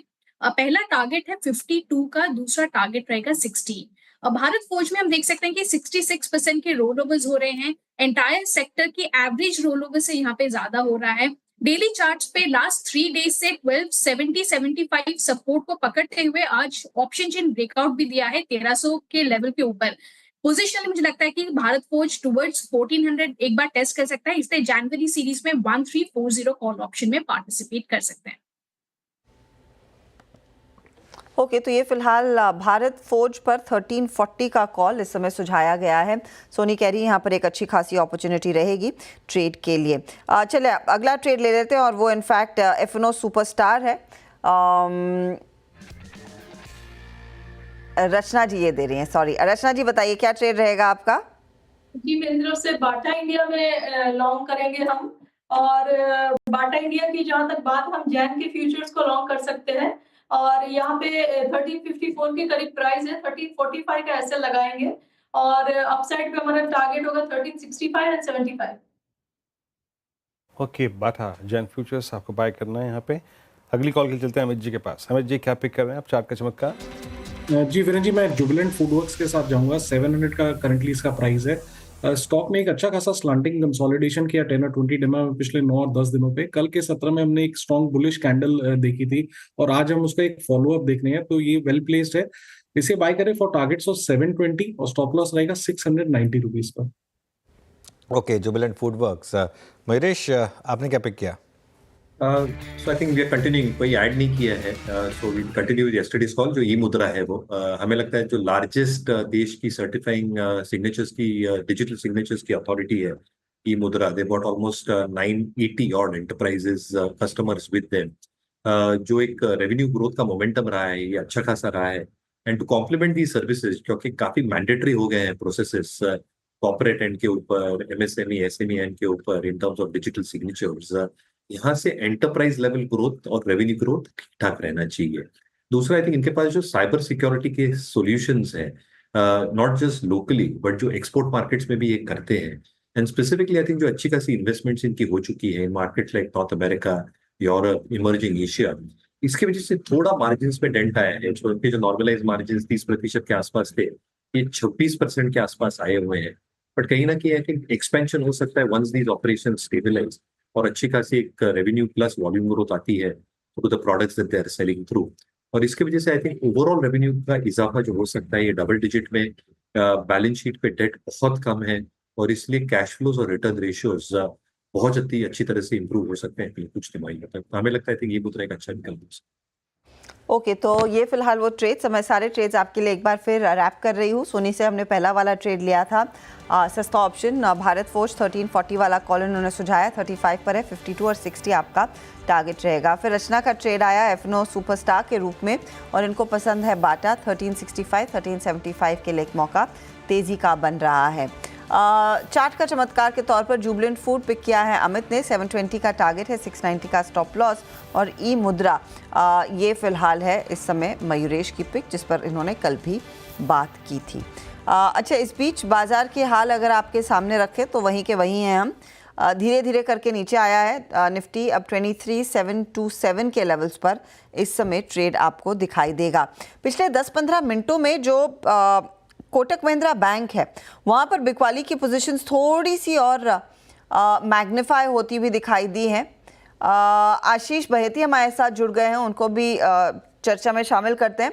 ये कोटक में जो अचानक स्लाइड आया, एक बार चार्ट रखिएगा स्क्रीन पर डायरेक्टर साहब, 1742 पर, ये क्या एक्सपायरी का ही इम्पैक्ट है या फिर कुछ और थोड़ा सा लॉन्ग लास्टिंग सेल ऑफ देखने को मिल सकता है? जी, good afternoon Harshada ma'am, good afternoon everyone. Harshada ma'am, गिरावट ज़्यादा होते हुए देखने मिल रही है कोटक में, क्योंकि स्टॉक 200 एमआ को परसों भी एक अटेम्प्ट लिया था ब्रीच करने का और वापस स्लिप हुआ, तो सप्लाई कंटिन्यूसली हम देख रहे हैं स्टॉक में आता हुआ देखने मिल रहा है। तो हमें लग रहा है शायद यहाँ से भी गिरावट और बढ़ सकती है और 1700 तक का भी जोन इसमें टच हो सकता है। तो जिनके पास भी शॉर्ट है बने रहे, 1755 का एक स्टॉप लॉस रखें, 1710 के टारगेट्स के लिए होल्ड करें पोजीशन को। आशीष, आपका ट्रेड क्या रहेगा इस समय के लिए, आपने क्या आइडेंटिफाई किया हमारे लिए? जी, यूबीएल में खरीदारी की सलाह रहेगी। स्टॉक में एक अच्छा रिवर्सल देखने मिला है, कल की जो गिरावट थी आज वो पूरी इनगल्फ होते हुए देखने मिली है और हमें लग रहा है कि यहाँ से एक वापस फ्रेश अपसाइड मूव देखने मिल सकता है। तो 2020 का एक स्टॉप लॉस लगाकर इसमें खरीदारी की सलाह है, 2090 और 3130 के टारगेट्स के लिए। ओके, चलिए अब बात करते हैं आज के बड़े इंटरव्यू की। अगले 25 से 30 साल तक बाजार में रिटेल का दबदबा कायम रह सकता है, ये कहना है एनाम ग्रुप के वल्लभ भंसाली का। आज मुझसे खास बातचीत में उन्होंने कहा कि ड्रोन, स्पेस, हेल्थ और इनोवेशन से बड़े जुड़े सेक्टर्स में बड़े ग्रोथ की संभावना है और उनका ये भी मानना है कि FIIs जल्दी आएंगे वापस में मार्केट में वापस।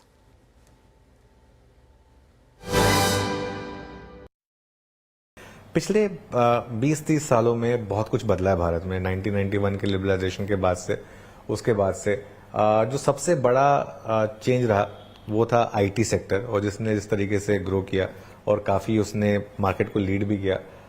अगले 20 से 30 साल में या अगले 10 से 15 साल में आप किन सेक्टर्स को एज लीडर्स एमर्ज होता हुआ देखते हैं? आई थिंक हमारी यहाँ जो साइंस लेड चीज़ें हैं उस सब के अंदर बहुत बड़ा प्रोस्पेक्ट है। Science led okay. तो भले ही आज हम पीछे हैं लेकिन हम धीरे धीरे आगे बढ़ रहे हैं। इकोसिस्टम पूरा बनेगा, अधूरा बनेगा, लेकिन यहाँ पे काम होने वाला है। जैसे हमारे यहाँ ड्रोन्स हैं कि स्पेस है, इसके अंदर एक अर्ली प्रॉमिस हमको दिखी है और इतने नए बच्चे इन क्षेत्रों में आ रहे हैं, दूसरे क्षेत्रों में आ रहे हैं, और सरकार भी मुझे लगता है कि इसके आगे पीछे इनको ठीक से सपोर्ट करेगी। दूसरा है हमारा जो पुराना, हमारी जो सर्विसेज थी, एजुकेशन और हेल्थ, ये हम चाहते हैं उस रफ्तार से आगे नहीं बढ़ रहे हैं, तो लेकिन वो भी आगे बढ़ेंगे। तो जो हमारा आयुर्वेद, योग, ध्यान, ये तीनों चीज़ें हैं, दुनिया को इसकी बहुत ज़रूरत है और आगे पीछे अच्छे प्लेयर्स उसके अंदर आएंगे। जैसे एक जेट एयरवेज आया, जेट एयरवेज ने हमारे एयरलाइंस का रिवोल्यूशन कर दिया, इसके बाद में इंडिगो आ गया। तो आज हम एक संभावना, लोग कहते हैं कि इंडिगो दुनिया की सबसे बड़ी एयरलाइन कंपनी भी बन सकती है। उन्होंने मॉडल को इतना अच्छे से क्रैक किया। तो खाली इसकी राह देखने की बात है कि 1-2-3 जन आएंगे जो योग और आयुर्वेद और इसको लेके एक मेडिकल सिस्टम करेंगे। दूसरा, इस सरकार ने एक बहुत बड़ा इनोवेशन किया, वो है मेडिकल कॉलेजेस का प्रोलिफरेशन। तो आज हम इतने डॉक्टर बना रहे हैं कि जो 10 साल पहले हम कल्पना भी नहीं कर सकते थे। तो दुनिया में इसकी बड़ी शॉर्टेज है। तो वो ट्रेडिशनल जो कन्वेंशनल मेडिसिन है और जो हमारी ट्रेडिशनल पुरानी मेडिसिन है, दोनों के अंदर हमारे लिए बड़ा उसका स्कोप है। तीसरा, एजुकेशन, क्योंकि मैं उस एजुकेशन क्षेत्र से जुड़ा हुआ हूँ, फ्लेम यूनिवर्सिटी और दूसरे इंस्टीट्यूशन से। तो वो जो आज हम 70-80 बिलियन डॉलर हमारे स्टूडेंट्स दुनिया में अलग अलग देशों में जाके खर्च कर देते हैं एजुकेशन के नाम पर, वो भी मुझे लगता है कि धारा पलटेगी। तो वो भी, उसके अंदर भी एक बड़ी क्रांति की संभावना है। तो क्योंकि हमारे पास पुराना ज्ञान है, हमारे पास अच्छे टीचर हैं, तो कुछ उल्टा प्रभाव चाहिए। वैसा तो नहीं जैसे चीन ने कर लिया कि अपने सारे टैलेंटेड लोगों को खींच लिया उसने वापस। हम इतना तो नहीं कर पाएंगे, लेकिन 10-20% भी हम अगर उसे कर पाएंगे, और वो मुझे लगता होगा, क्योंकि उन देशों के अंदर आगे बढ़ना मुश्किल हो रहा है। स्टूडेंट्स जाते हैं तो उनको जॉब नहीं मिलते, तो उस कई कारणों से भारत माता का भाग्य जाग रहा है, ऐसा मुझे लगता है। ओके, अच्छा वल्लभ जी, अब बात करते हैं थोड़ा स्टॉक मार्केट की। जो पिछले साल हमारे लिए पेन पॉइंट रहा, एक तो अर्निंग्स ग्रोथ काफ़ी खराब रही, खासतौर से पिछला क्वार्टर काफ़ी खराब रहा, और दूसरा लगातार एफआई की सेलिंग काफ़ी रही हमारी मार्केट में। आपने तो फेज देखा जिसमें एफआईज ने भर भर कर इंडियन मार्केट में स्टॉक्स खरीदे थे, और काफ़ी कंपनियां थी जिनमें मेजॉरिटी ओनरशिप एफआईआईज की है। तो ये दोनों चीज़ों में हम कहाँ इस साल पिछड़ गए, एक तो अर्निंग्स ग्रोथ में और एक ये एफआईआईज को अट्रैक्ट करने में? तो हम देखें कि post covid India has been amongst the best performing country and best performing stock market. बिल्कुल। तो उसके अंदर कहीं तो करेक्शन आएगा ना, कहीं तो प्रॉफिट बुकिंग होगी, कहीं तो ये जो लगातार कश्मकश चलती रहती है, टग ऑफ वॉर चलता रहता है between retail, domestic institution and foreign institution, उन सबके टाइम होराइजन पर्सपेक्टिव अलग अलग होते हैं। तो कभी कौन जीतता है, कभी कौन जीतता है। और हमने तो ये देखा है 1991 से कि जब जब वहाँ सेलिंग आती है तो हम लोग बड़े घबरा जाते हैं। दिल्ली वाले पूछने लगते हैं, अरे इनको तो बंद कर दो, टोबिन टैक्स लगा दो, न जाने क्या कर लो। अरे भाई, जो कमाएगा वही तो वापस आएगा। ये तो सब पैसा वापस आने ही वाला है, मुझे कोई डाउट नहीं लगता। अच्छा। ये सब जो कमा के ले जाएंगे, एक ह्युंदाई पैसा ले जाएगा, 10 ह्युंदाई यहाँ आएंगे कि यहाँ एग्जिट है। प्राइवेट इक्विटी वाले इतने स्ट्रगल करते रहे, लेकिन जैसे जैसे एग्जिट होने लग गए, आज हमारा प्राइवेट इक्विटी, हर दुनिया की प्राइवेट इक्विटी फर्म इंडिया में आना चाहती है। तो यहाँ एंटरप्राइज भी उतना ही बढ़ेगा और ये तो पैसा आने वाला है। आई थिंक इस करेक्शन के सिवाय इसमें मुझे कोई बड़ी बात नहीं लगती। दूसरा ये है कि इलेक्शन ईयर था हमारा, 3 बड़ी स्टेट्स के अंदर इलेक्शन था, सेंट्रल गवर्नमेंट का इलेक्शन था, तो जो एक्सपेंडिचर साइकिल था वो काफी चेंज हो गया। दूसरा बेस इफेक्ट भी था, कोविड के बाद में जो 22-23 था वो बहुत अच्छा ईयर था, फर्स्ट बिग ईयर। 23-24 में भी हमारी गाड़ी अच्छी, क्योंकि इंडिया का इकोनॉमिक मैनेजमेंट बहुत सुपर्ब रहा है between government and RBI, physical monetary policy वगैरह मिला के। तो आई थिंक उसका एक करेक्शन मात्र है। ये क्वार्टर भी लोगों को, तो हम इतना क्वार्टर ऑब्सेस्ड हो गए। जैसे मैंने कहा, मैं तो प्रवाह देखता हूँ, उस प्रवाह में मेरे को इतना सा कोई शुभ कोई संदेह नहीं लगता है कि ये तो सब गाड़ी पर। तो आपको लग रहा है ये जो एफआई की सेलिंग है, ये थोड़ा सा एक बस टेम्पररी फेज है, ये पैसा वापस आएगा मार्केट? 100% आएगा। और इवन जो अर्निंग्स ग्रोथ है, ये भी एक बिकॉज एक वन ऑफ फैक्टर्स थे, स्टैटिस्टिकल भी होता है, बेस बन जाता है। हमारी गवर्नमेंट स्पेंडिंग नहीं होती, government spending the large part of economic thrust. Economic जब इतना सारा वेल्थ क्रिएशन हुआ तो उसके अंदर भी इनइक्वालिटी थी, तो वो भी एडजस्ट हो रहा है। तो सरकार की स्कीमें चाहे स्टेट लेवल या सेंट्रल लेवल पे, हम यूबीआई के नजदीक जा रहे हैं, हम पैसा इतना डिस्ट्रीब्यूट कर रहे हैं, तो ये तो एडजस्टमेंट पीरियड, परचेजिंग साइकिल होगा। हमारे मॉनसून बहुत सुपर हुआ है, एग्रीकल्चरल इनकम बढ़ेगी, तो हमारी इंटरेस्ट रेट भी, we are wondering whether we high behind the cycle, behind the curve और ahead of the curve etcetera. तो मुझे तो कोई 1-2 क्वार्टर की स्टोरी वो हमें सोचनी भी नहीं चाहिए। कहाँ 2047 की बात करें और 1-2 क्वार्टर की बात करें, कोई नहीं। बिल्कुल नहीं वल्लभ जी, एक्चुअली ये सवाल इसलिए भी उठता है क्योंकि जो अर्निंग्स अगर आप देखें पिछले 2-3 क्वार्टर की, सबसे ज्यादा डेंट वहां पड़ा जो सबसे आइकॉनिक कंपनीज रही हैं, चाहे वो एशियन पेंट्स हो या हिंदुस्तान यूनिलीवर हो या कुछ इवन बड़ी ऑटो कंपनियां हैं फॉर एग्जांपल। तो कहीं ना कहीं एक मार्केट को डर लग रहा है कि कहीं ये कोई सिस्टमिक स्लो डाउन तो नहीं है, ये इसलिए मैंने आपसे सवाल पूछा। नहीं, आप नए विनर्स देखिए ना, नए विनर्स आ रहे हैं ना, तो नए सेक्टर्स आ रहे हैं, नई कंपनियां आ रही हैं। आप आईपीओ देखिए, रोज आता है कि भाई ऐसा तो रिकॉर्ड अर्निंग पी वाले को हो रही है। तो ये जो नया सेक्टर आ रहा है, जब मैंने शुरू किया था 1980 के अंदर तो सेंचुरी चलता था और एसीसी, ये 2 शेयर चलते थे, हिंदुस्तान मोटर चलता था, बिरला जूट चलता था। ये तो नए खिलाड़ी, तो क्रिएटिव डिस्ट्रक्शन है, तो पुराने जाएंगे, नए आएंगे। जहां इनोवेशन ज्यादा जोर से हो रहा है वो कंपनी आएंगी। आज जोमेटो का वैल्यूएशन देखिए ना। तो आई थिंक ये तो खाली रोटेशन है, हमें बिल्कुल भी इसमें घबराहट की बात नहीं है। वी हैव टू रिकॉग्नाइज कि दुनिया इनोवेशन की तरफ जा रही है, तो जहां जहां इनोवेशन स्ट्रांग है वहां वहां जीत होगी। स्विगी का छोटा सा इनोवेशन था, कहां पहुंच गई। बिल्कुल। तो ये जो न्यू एज कंपनियों की आपने बात की, जोमेटो आज 3 लाख करोड़ का मार्केट कैप प्लस है, ये आपको लगता है these are here to stay और ये आगे जाके बड़े सेक्टर्स यही बनने वाले, ये चैलेंज करेंगे इनकम्बेंट्स को? ये इनकम्बेंट्स को तो चैलेंज, ये तो जितना जितना नया होगा वो इनकम्बेंट के तो उनकी मियाद छोटी होते ही जाएगी। तो जैसे एनवीडिया गूगल से आगे निकल गया, तो क्योंकि उसका इनोवेशन था कि भैया मेरी चिप में platform is on the chip now. तो ये बातें तो होती रहेगी। Zomato looks very difficult to displace, but no one is here to stay forever. तो I think it is something to be welcome big time, कि नए बच्चे तभी आएंगे आगे निकल के जब उनको बड़ी अपॉर्चुनिटी दिखेगी।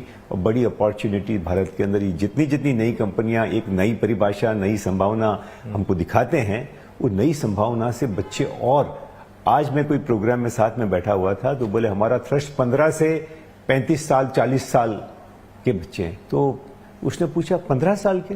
बोले हाँ, 15 साल के एंटरप्रेन्योर बन रहे हैं। हमारा मित्र गोपाल कृष्णन केरल के अंदर एक प्रोग्राम चलाता है कि जहां स्कूल का कोई बच्चा कंपनी बनाता है, वो उसको पहला 1 लाख रुपया देता है। तो ये युग बदल गया। आपने आईपीओ मार्केट की बात की, आपके हिसाब से जो आईपीओ मार्केट में जिस तरीके की डिमांड आ रही है, कहीं ना कहीं इस प्राइमरी मार्केट में कुछ बबल है या फिर ये पार्ट एंड पार्सल होता गया?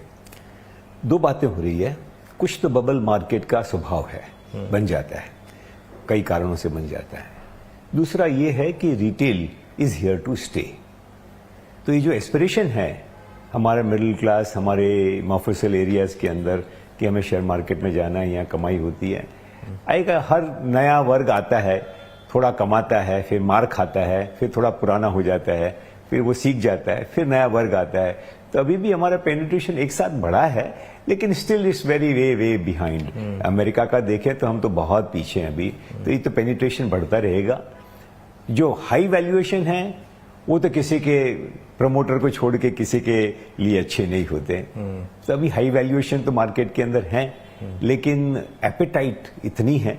कुछ लोग ये मानते हैं कि यहाँ का रिटेल मार्केट तो अगले 25 साल 30 साल तक चलेगा। ओके। क्योंकि कई सैकड़ों साल बाद एवरेज आदमी के जेब में अब पैसा आ रहा है। ये यूबीआई की भी बड़ी मदद है, फ्री फूड की भी मदद है, और सरकार ज्यादा ये डीबीटी की वजह से उनको वो फायदा पहुंच रहा है।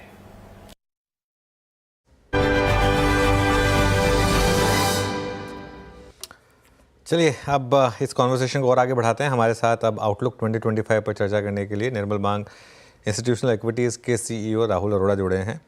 Rahul, good afternoon, merry Christmas. क्या है 2025 के लिए आउटलुक, स्पेशली कंसिडरिंग पिछले 2-3 महीने जो मार्केट ने वॉलेटिलिटी और जो अर्निंग्स पेन झेला उसके बाद?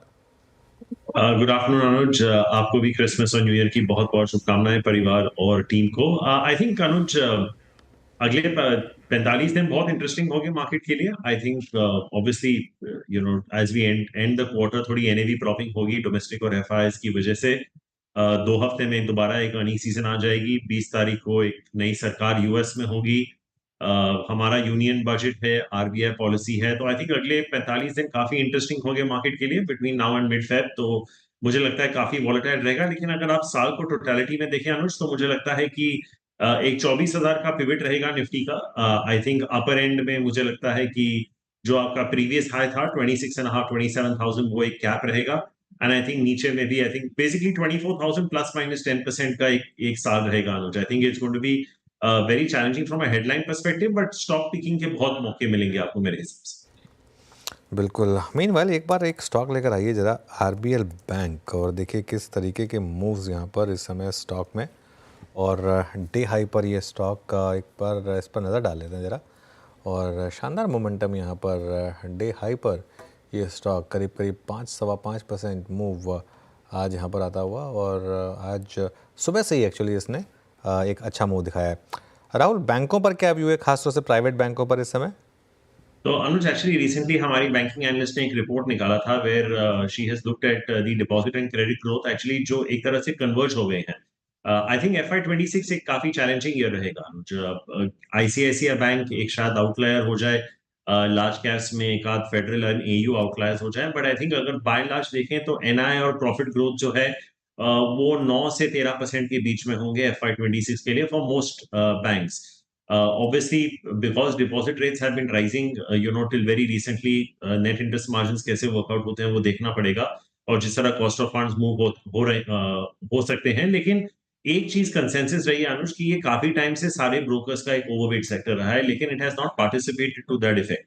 वैल्यूएशंस काफी रीजनेबल हैं। आप आई थिंक अगर हम लार्ज प्राइवेट बैंक्स की बात करें तो IndusInd bank at the lower end at about 1.5 time, to ICICI bank at the upper end at close to about 3 times.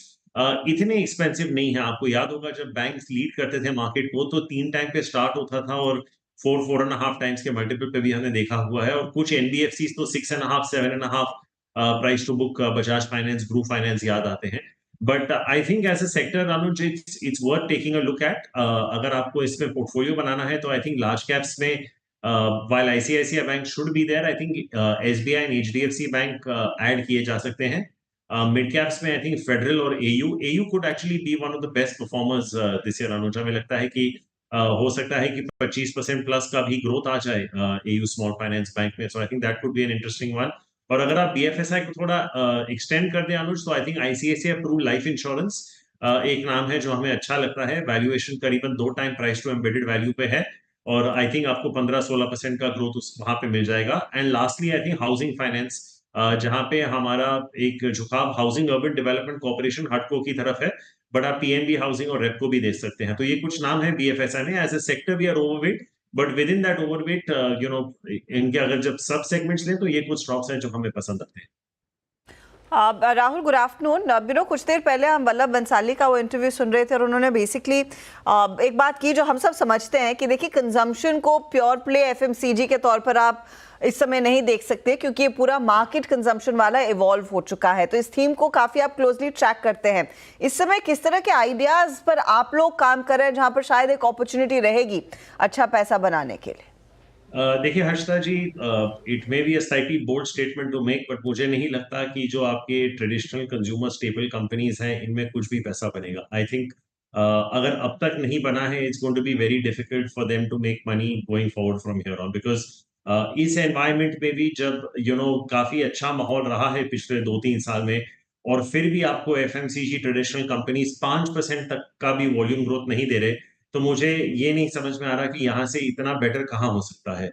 Unfortunate part ये है कि जो हम के शेप रिकवरी की बात करते हैं कि वो ऊपर का ही के बढ़ता ही चला जा रहा है। तो आई थिंक अनफॉर्चुनेटली वहां पे अर्निंग्स ग्रोथ भी ज्यादा आ रही है, और एज इंस्टीट्यूशनल इन्वेस्टर्स वो स्टॉक्स भी वहीं पे ज्यादा पिक कर रहे हैं। तो हमारा भी झुकाव उसी तरफ रहेगा। वी लाइक होटल स्टॉक्स, हमने पहले इंडियन होटल्स पे भी चर्चा की है, बट आई थिंक अभी शैले होटल्स पे मेरा थोड़ा ज्यादा झुकाव रहेगा, बिकॉज आई थिंक एक वैल्यूएशन गैप थोड़ा खुल गया है इंडियन होटल्स और शैले के बीच में। तो I think Chalet could be an interesting one to look at. Aviation is another space. I think वहां पे बहुत जिस तरह की डिमांड और फ्लाइट रेट्स हैं और ऑक्यूपेंसीज हैं दोनों हॉस्पिटैलिटी और एविएशन में, so I think that could be another overweight sector. I think पिछली बार, आई थिंक 1-1.5 महीने पहले जब हमारी चर्चा हुई थी, मैंने यूनाइटेड स्पिरिट्स की बात की थी। I think I still maintain that view कि यूनाइटेड स्पिरिट्स मुझे लगता है कि यहाँ से भी आपको 20% का अर्निंग्स ग्रोथ दे सकता है। हालांकि वैल्यूएशंस करीबन 50-55 टाइम पे हैं, पर आई थिंक एटलीस्ट ग्रोथ की थोड़ी बहुत विजिबिलिटी है। और रिसेंटली हमारी टीम ने काफी चैनल चेक्स किए हैं क्विक सर्विस रेस्टोरेंट्स में।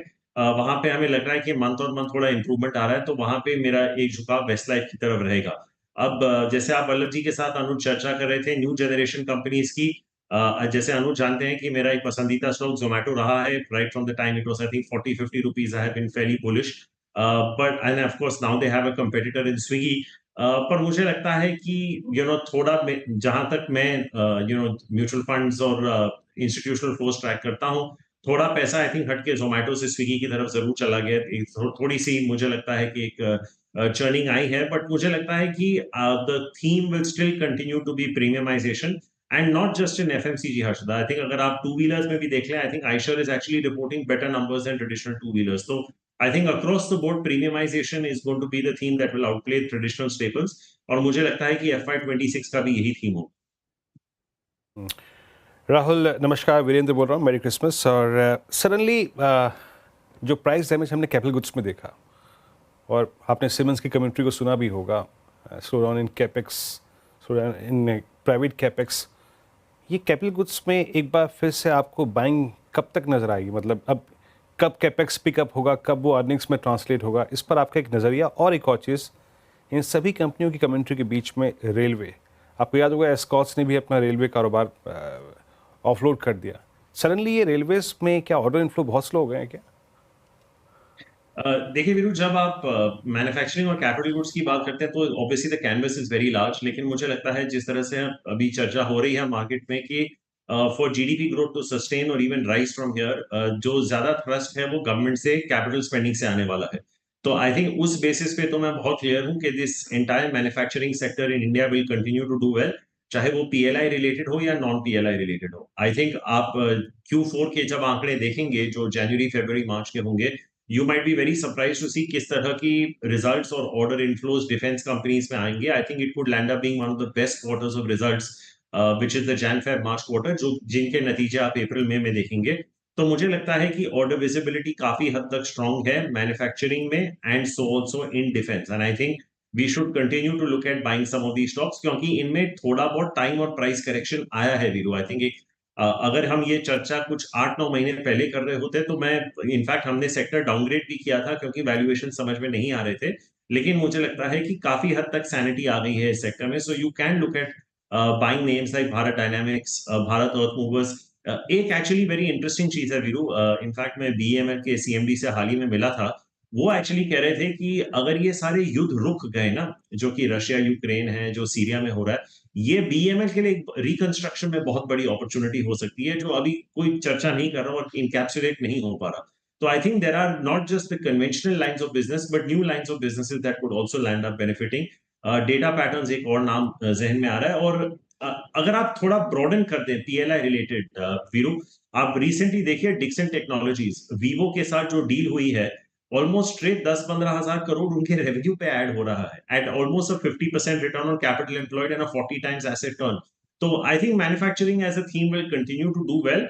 रेलवेज का I am not entirely sure कि कैसे पैन आउट होगा, because you know a lot of these are public sector related companies और हमारा इसमें ज्यादा रिसर्च नहीं किया, but I think broadly from a manufacturing stand point I would look at more electronics and defence as good themes to play and even pure play capital goods. I think अगर आप KEC देख लें, थर्मैक्स देखें, order inflows अभी भी काफी जबरदस्त है, so it would be a relatively overweight sector for us. Okay Rahul, of late कोई मूवी देखी क्या PVR में? समय हो गया Anuj, I think, but Mufasa देख के आइए। और अच्छा एक चीज़, अगर आप एक हाइपोथेटिकल सवाल पूछ रहा हूँ, अगर आप PVR या कहीं पे भी मूवी देखने जाते हैं तो इंटरवल पे नॉर्मली कौन सा पॉपकॉर्न खरीदते हैं? सॉल्टेड, चीज़ या कैरेमल या मिक्स? नहीं अनुज, पॉपकॉर्न को तो मैं हाथ ही नहीं लगाता और ना ही लगाना है, बट हाँ I think at least from a stock price Anuj, अगर आप होल्डर हैं स्टॉक के, तो I think you will be very happy with the collections of Pushpa 2, almost 1500 crore. Stock था, मेरा सवाल ये था कि स्टॉक क्यों नहीं चलता? Anuj, I think problem क्या हो गई है, and if you give me 2 minutes, I can maybe try and explain this.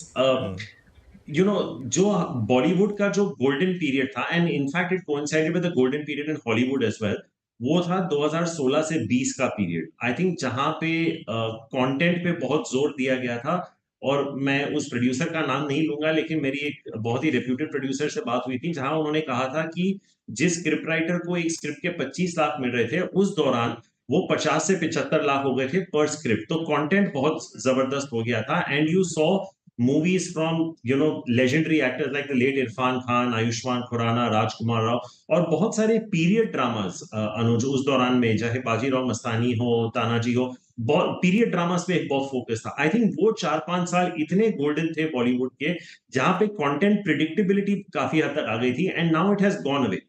And one of the other important things, Anuj, is कि most production houses today are also looking to cut costs. तो जो आपकी content team है, वही content team आपके OTT streams के लिए भी कंटेंट बना रही है, और वही आपके लिए मूवी कंटेंट बना रही है। तो there somewhere there is a split there.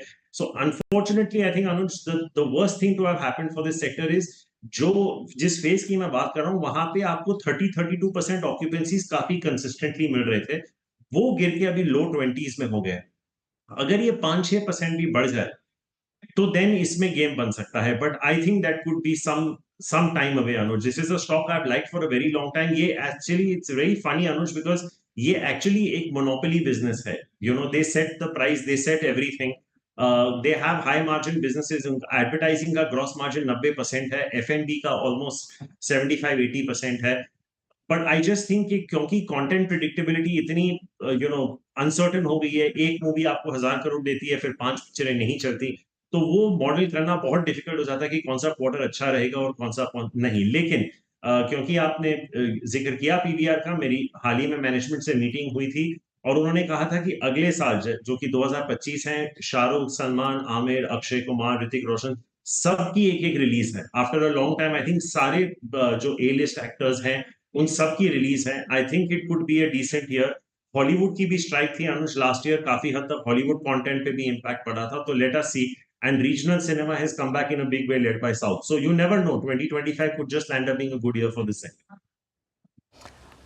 Rahul, technology कंपनियों पर अब आपका रुझान क्या है? क्योंकि एक तरफ रुपये लगातार जो वीकन हो रहा है, वहाँ से ऑफ कोर्स होपफुली इनके लिए कमाई थोड़ी सी बेहतर होगी, लेकिन जिस तरह का एनवायरनमेंट क्लियरली अमेरिका में उभर कर आएगा, गिवन 2025 में 4 नहीं सिर्फ 2 रेट कट्स होंगे, आउटलुक कैसा रहेगा? So Harshita ji, I think the one call everyone in the world got wrong, not just asset managers or brokers, even consulting firms, is the US recession. 2 साल से लोग लिख रहे हैं कि US recession आएगा, वो आया नहीं। अगर वो आया भी तो इतनी स्टॉक थी कि आके इफेक्टिवली निकल गई। I think that is why you have seen a huge outperformance of the IT sector. हमने रिसेंटली हाल ही में एक IT कॉन्फ्रेंस किया था, कुछ कंपनियां आई थी, उनमें जो उन्होंने जिक्र किया था, आई थिंक जो लार्ज कैप, हर्षदा जी, जो लार्ज कैप आईटी कंपनीज है उनकी, मेरा जो व्यू कंजम्पशन सेक्टर पे था, I would extrapolate that to the large cap IT companies as well, जो कि TCS, Infosys, HCL tech, tech Mahindra, Wipro. I think ये सारी कंपनीज हैं जो आपको 4 से 8-9% का ग्रोथ देंगी। In a good year it will be 8-9%, in a bad year it will be 3-4%। But I think if you look beyond the tier 1 companies, I think वहां पे अभी भी बहुत जूस बचा हुआ है। I think we recently upgraded Coforge. हमें लगता है कि अगले 2 साल में ये कंपनी आपको 20% कंपाउंड दे सकती है with margin expansion.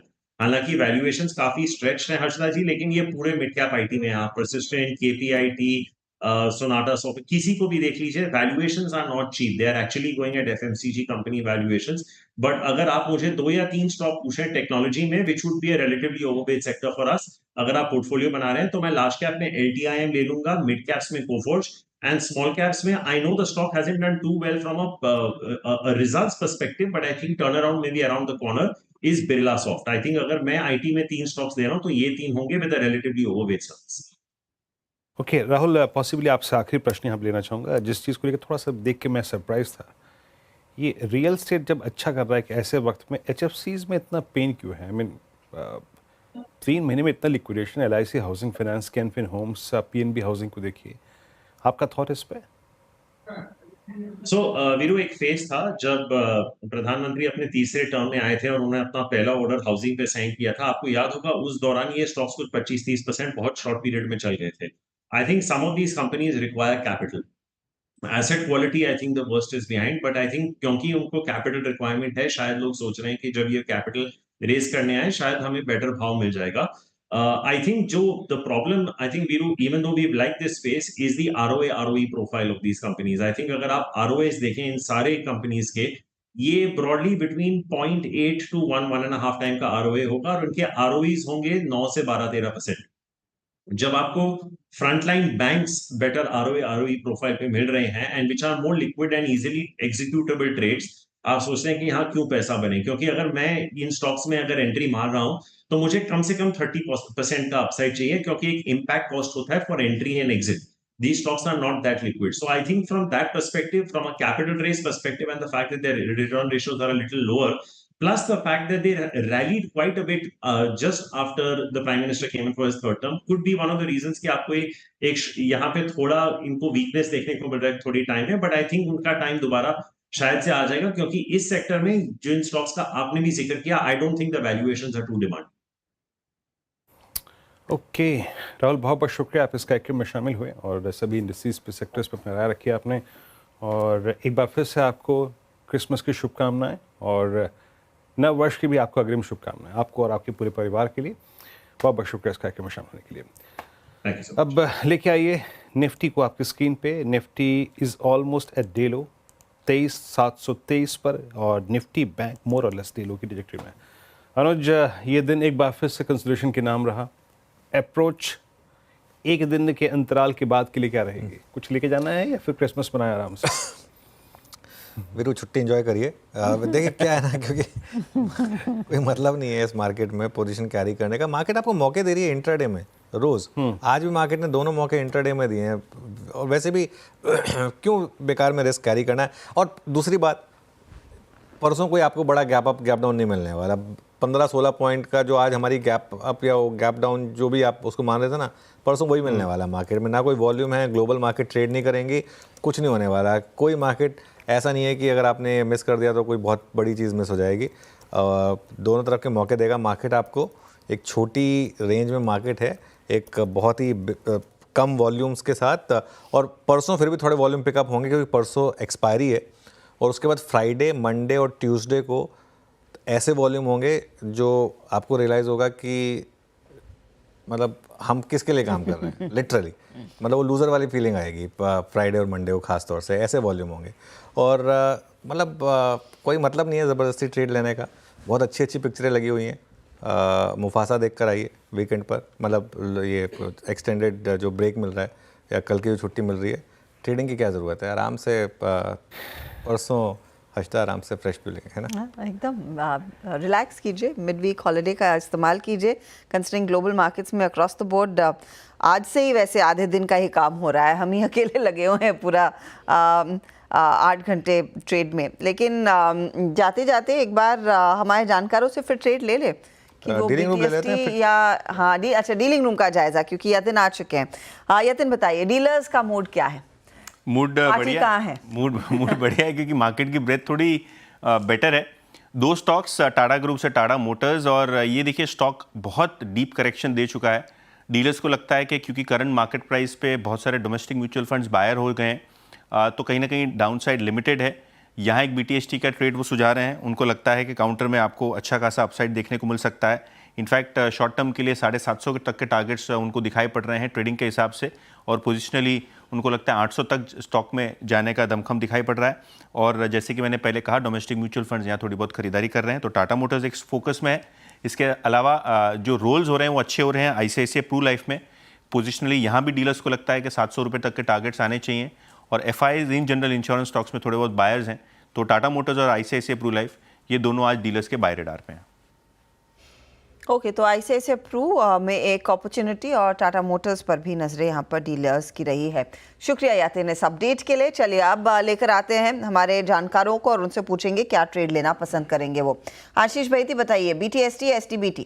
Ji, ITC में खरीदारी की सलाह रही है हर्षदा मैम। यहाँ पे अच्छा मोमेंटम बना है, कल भी बाइंग थी और आज वापस फॉलो थ्रू बाइंग अच्छी देखने मिल रही है। तो मुझे लग रहा है यहाँ से स्टॉक अभी एक फ्रेश मूव दिखा सकता है। तो 474 का एक स्टॉप लॉस लगाकर खरीदारी की सलाह है, 485 एंड 490 के टारगेट्स के लिए। Okay, ITC 478 pick strong close. मेरे ख्याल से ITC का एक क्लोज जो है वो सारे एवरेजेस के ऊपर आ रहा है। कल का इंट्राडे हाई एग्जैक्टली 50 और 100 था। अच्छा क्लोज ITC के लिए। रचना जी, आप क्या पिक करेंगी कल के लिए, मतलब 26 के लिए? जी, हम जनवरी के फ्यूचर्स में जुबिलेंट फूड को कैरी करेंगे। और लॉन्ग साइड पे कैरी करेंगे हम। जब तक 700 के ऊपर बने रहेंगे तो हमारा टारगेट होगा 720 और 25। अमित, आपका ट्रेड क्या रहेगा? जी मैं लुपिन के साथ जाना चाहूंगा। लुपिन 2 दिन से अच्छा कंसोलिडेशन कर रहा है अपने की मूविंग एवरेजेस के ऊपर। यहाँ पे स्ट्रक्चर पॉजिटिव है, इसे बाय करें। 2140 स्टॉप लॉस रहेगा और टारगेट्स रहेंगे हमारे 2220 के। लुपिन 2168 पे। कविता जी, आपका ट्रेड? सुखीरेन जी, रेडिको कैतान को लेकर जाएंगे कैश सेगमेंट से। 2533 के लेवल पर है। 2580 2600 तक के प्राइस टारगेट की तरफ ही जाता हुआ दिख सकता है। 2495 का स्टॉप लॉस मेंटेन करना चाहिए। ओके, रेडिको कैतान में एक अपॉर्चुनिटी यहाँ पर बची है। गावा जी, आपकी बारी, बताइए आपका ट्रेड क्या रहेगा? यूनाइटेड ब्रूअरीज पर ध्यान देना चाहिए on the long side. Trade करें 2054 पर, स्टॉप होगा 2040, करीब 14 रुपए का। 2100 का टारगेट नजर आता है United breweries. Okay, technical cost पूरी हो गई। मयूरेश जी, अगर अभी भी ये डिप आपको कुछ खरीदारी की गुंजाइश कुछ दे रहा हो, आपको इम्प्रेस क्या कर रहा है इस प्राइस पे? मुझे लगता है आई थिंक AWFIS सॉल्यूशंस पे ध्यान देना चाहिए। नंबर्स ठीक ठाक आ रहे हैं। जो इनके डेटा, आई मीन इनके जो सेंटर्स हैं, they have almost expanded there capacities. 205 centres हो गए। इनके जो ऑपरेशनल सीट्स है 1,30,000 हो चुकी हैं। Run rate should at around 1,50,000 seats. और मार्च एंड के पहले उनके ऑपरेशनल सीट्स 1,35,000 होने चाहिए। मार्जिन में अच्छा खासा इजाफा देखने मिला है, अराउंड 34.5%।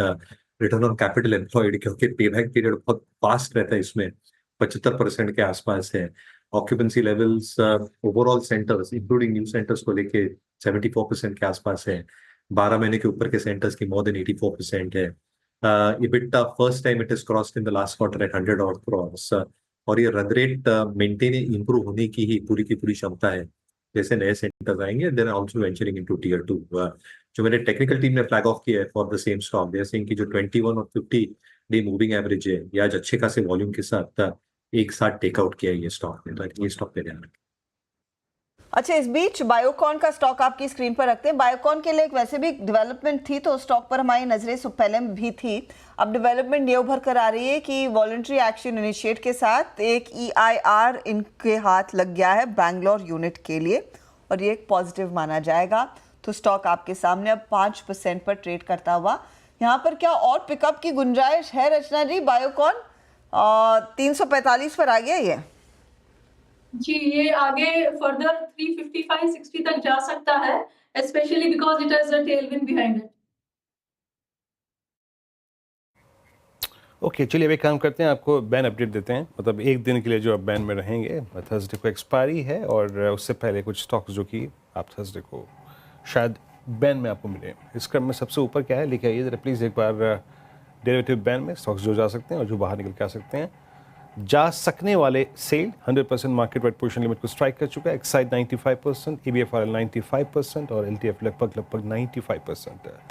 और कुछ अनवाइंड वाले भी हैं, तो वो भी लेके आइएगा जो बाहर आ सकते हैं। इसमें हिंदुस्तान कॉपर रिट्रेस होकर मार्केट वाइड पोजीशन लिमिट घट के अब 77 हो गई है। ग्रेनुअल्स, बंधन बैंक और मन्नापुरम है, ये कुछ काउंटर्स जहाँ पे मार्केट वाइड पोजीशन लिमिट जो है वो रिड्यूस हो चुकी है। मैं आपके स्क्रीन पे थोड़ी सी ब्रेथ रखता हूँ, हालांकि दृष्टिकोण थोड़ा सा अपना डिफरेंट रखिएगा। इन आंकड़ों को अब एक्सपायरी के नज़दीक देखने का जो नज़रिया होता है वो थोड़ा बदला होता हुआ है, क्योंकि अब रोल ओवर स्टार्ट हो चुके हैं। इस करंट सीरीज से अनवाइंडिंग होती है, नेक्स्ट सीरीज में बिल्डअप होता है। 43 लॉन्ग्स स्टिल कोई बहुत ख़राब नहीं था, है ना। शॉर्ट कवरिंग करीब 70 में, शॉर्ट लगभग 39 में, लॉन्ग अनवाइंडिंग को छोड़ देते हैं यहाँ पे।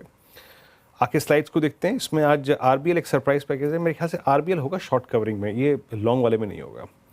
लेकिन आइए लॉन्ग की स्लाइड पहले जरा एक बार लॉन्ग की स्लाइड देखते हैं, वहाँ पे क्या क्या परसिस्ट करता है, क्या क्या वहाँ पर है जहाँ पे लॉन्ग बिल्डअप हुआ है। आज इंटरग्लोब एविएशन शानदार मूव, गेल, सोना BLW, उसके बाद HPCL, ICICI प्रू। HPCL का बिहेवियर आज काफ़ी स्ट्रॉन्ग रहा, काफ़ी चौंकाने वाला था। और उसके बाद RBL, जिसकी मैं कहता शॉर्ट कवरिंग होगी यहाँ पे, Biocon, Hindustan copper, RX chemical, और उसके बाद यूनाइटेड ब्रेवरीज। किसी चीज़ को सुबह सुबह का आप छोड़ दो ना कि जनाब शायद ये ना चले, वो चलती ज़रूर है। टाटा केमिकल आज मैंने यही बोल के मैंने कहा छोड़ते हैं इसको, अच्छा चल गया वो। बाकी सीमेंस के लिए दिन डिजास्टर्स रहा। सीमेंस की क्लोजिंग मेरे ख्याल से टेक्निकली सबसे खराब लेवल पे आई है, 200-day एक्सपोनेंशियल एवरेज। BSE में अब अनवाइंडिंग है। एस्टल मेरे ख्याल से इस दौर की सबसे लोवेस्ट ट्रैजेक्टरी में आके क्लोज हुआ। Same is the case with Muthoot finance, APL, Apollo, यहाँ पर भी काफ़ी प्रॉफिट बुकिंग रही। और शॉर्ट बिल्डअप देखने को मिला। एक बार ज़रा प्लीज़ जाते जाते एस्ट्रल के क्लोज को देख लेते हैं। ये 1690 पे multi month base. Amit ji क्या कहते हैं? पूरा जून 2023 से लेकर अब तक का 1.5 वर्ष का बेस टूट गया यहाँ पर। जी वीरेंद्र जी, डेफिनेटली एक अच्छा खासा बेस यहाँ पे टूटा है। स्विंग लो लगभग टूटा है 1720 का। तो किसी का शॉर्ट है तो बने रहे। स्टॉप लॉस रहेगा 1710 का, और मुझे लगता है यहाँ पे टू बिगिन विद 1675 1660 के टारगेट्स पॉसिबल।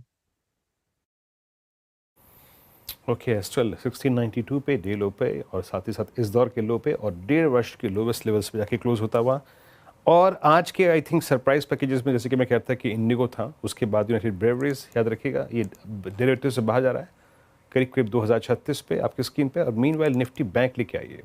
वो एक्सपायरी इम्पैक्ट, वो जो लास्ट स्विंग आ रहा है दैट्स आई थिंक 51 to 81 एक स्विंग आया और जो डे हाई की रेंज थी उसके आसपास आने की कोशिश करता हूँ। आइए देखते हैं इसको कौन स्पॉन्सर कर रहा है।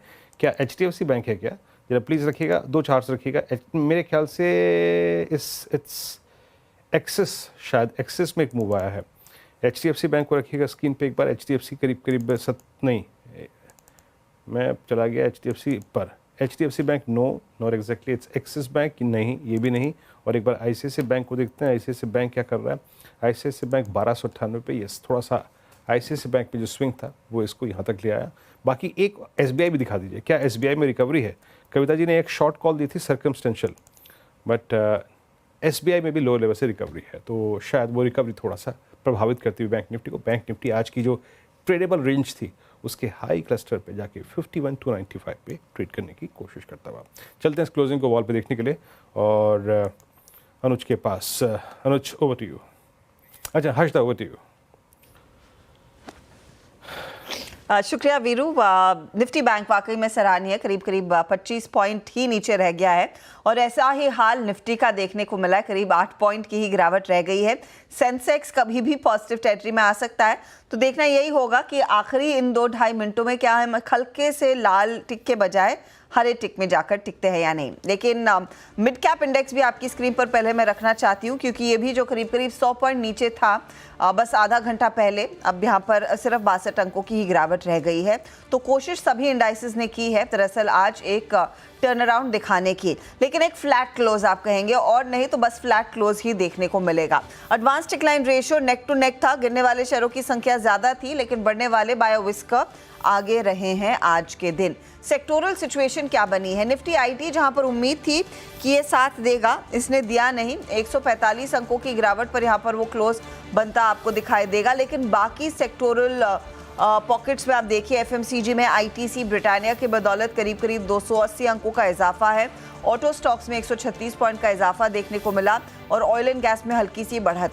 वरना आज निफ्टी बैंक के मंथली एक्सपायरी के दिन PSU बैंक्स में थोड़ी सी नरमी और ओवरऑल निफ्टी बैंक भी फ्लैट क्लोज दिखाता हुआ नजर आया। मेटल्स में कुछ पॉकेट्स में रिवर्सल जरूर आ रहा था, लेकिन पूरी तरह से तेजी नहीं बनी है आज। यह है सेक्टोरल स्थिति। अब आपके लिए लेकर आते हैं निफ्टी का हीट मैप, और आज गौर करिएगा टाटा ग्रुप की कंपनियों में टाटा मोटर्स अव्वल नंबर पर था, करीब 1.81% के गेन्स यहाँ पर तेजी बनी है। इसके साथ ही Adani enterprises, Eicher, BPCL, Nestle, ITC, doctor Reddy's में तेजी। ट्रेंट में खरीदारी, M&M में आधे % के गेंस, ब्रिटानिया में आधे % के गेंस, और यहाँ पर टाटा कंज्यूमर और TCS भी है। तो Tata Motors, Trent, TCS, Tata consumer, ये कुछ स्टॉक्स जहां पर तेजी की पोजीशंस बनती दिखाई दी। दूसरे 2 टाटा ग्रुप कंपनियों में टाटा स्टील थोड़ा सा रिवर्सल दिखा, लेकिन 140 पर क्लोज आ रहा है, और टाइटन करीब 1.1% नीचे रहा। बैंकों में आप गौर करेंगे तो एक तो कोटक महिंद्रा बैंक, एक्सिस और ICICI के बल पर हमने देखा है कुछ रिकवरी आई। रिलायंस इंडस्ट्रीज आज 1224 के आसपास क्लोज दिखाने में कामयाब। लूजिंग एंड पर power grid, JSW steel, SBI life जैसे काउंटर्स थे जहां पर आज हमने देखा है वो बिकवाली की पोजीशन साफ तौर से बनती हुई दिखाई दी है। कुछ वायदे बाजार के स्टॉक्स में मेंशन करना चाहती हूँ, जो दिसंबर सीरीज के सेकंड लास्ट सेशन में कुछ मोमेंटम दिखाने में कामयाब है। आप RBL बैंक देखिए, आप बायोकॉन देखिए, इंटरग्लोब एविएशन देखिए। टाटा केमिकल्स जैसे काउंटर में भी एक अच्छी खासी तेजी बनती दिखाई दी, और UBL और साथ ही साथ आपका हिंदुस्तान कॉपर भी आज का टॉप ट्रेडेड स्टॉक कायम रहा है। तो ये कुछ काउंटर्स थे जहां पर मोमेंटम मार्केट ने दिखाया ज़रूर। अब क्लोज कहाँ पर आया है? 23,729 के लेवल्स पर आज करीब हम 24 पॉइंट नीचे जाकर टिकते हुए दिखाई दिए हैं और निफ्टी बैंक एकदम फ्लैट करीब 19 पॉइंट के नुकसान पर जाकर टिक रहा है। तो ये है आपके लिए आज का क्लोज, लेकिन ध्यान रखिएगा कल क्रिसमस की हॉलिडे, उसे आप डिटेल में एंजॉय करिएगा, तसल्ली से एंजॉय कीजिएगा और होपफुली जब गुरुवार को लौटेंगे क्यूज वैसे ग्लोबली ज़्यादा मिलने नहीं वाले हैं, लेकिन मूड वही क्रिसमस चीयर का बरकरार रहे। जय मैरी क्रिसमस आप सभी को। और जो कहते हैं ना, मैरी क्रिसमस से लेकर फिर न्यू ईयर, ये जो जश्न का माहौल है वो शुरू हो चुका है। बाकी थोड़ा निफ्टी बैंक मायूस कर रहे हैं, ठीक है, ये दर्द भी ठीक धीरे धीरे चला जाएगा। अपनी कल की छुट्टी को एंजॉय कीजिए और मुझे और हर्षिता को दीजिए आज्ञा। गुरुवार की सुबह फिर आपसे मुलाकात होगी, बात होगी मॉर्निंग कॉल में कैसे अप्रोच करना है मार्केट्स को। एक बार फिर से मैरी क्रिसमस और मुलाकात सुबह मॉर्निंग कॉल में गुरुवार को। नमस्कार।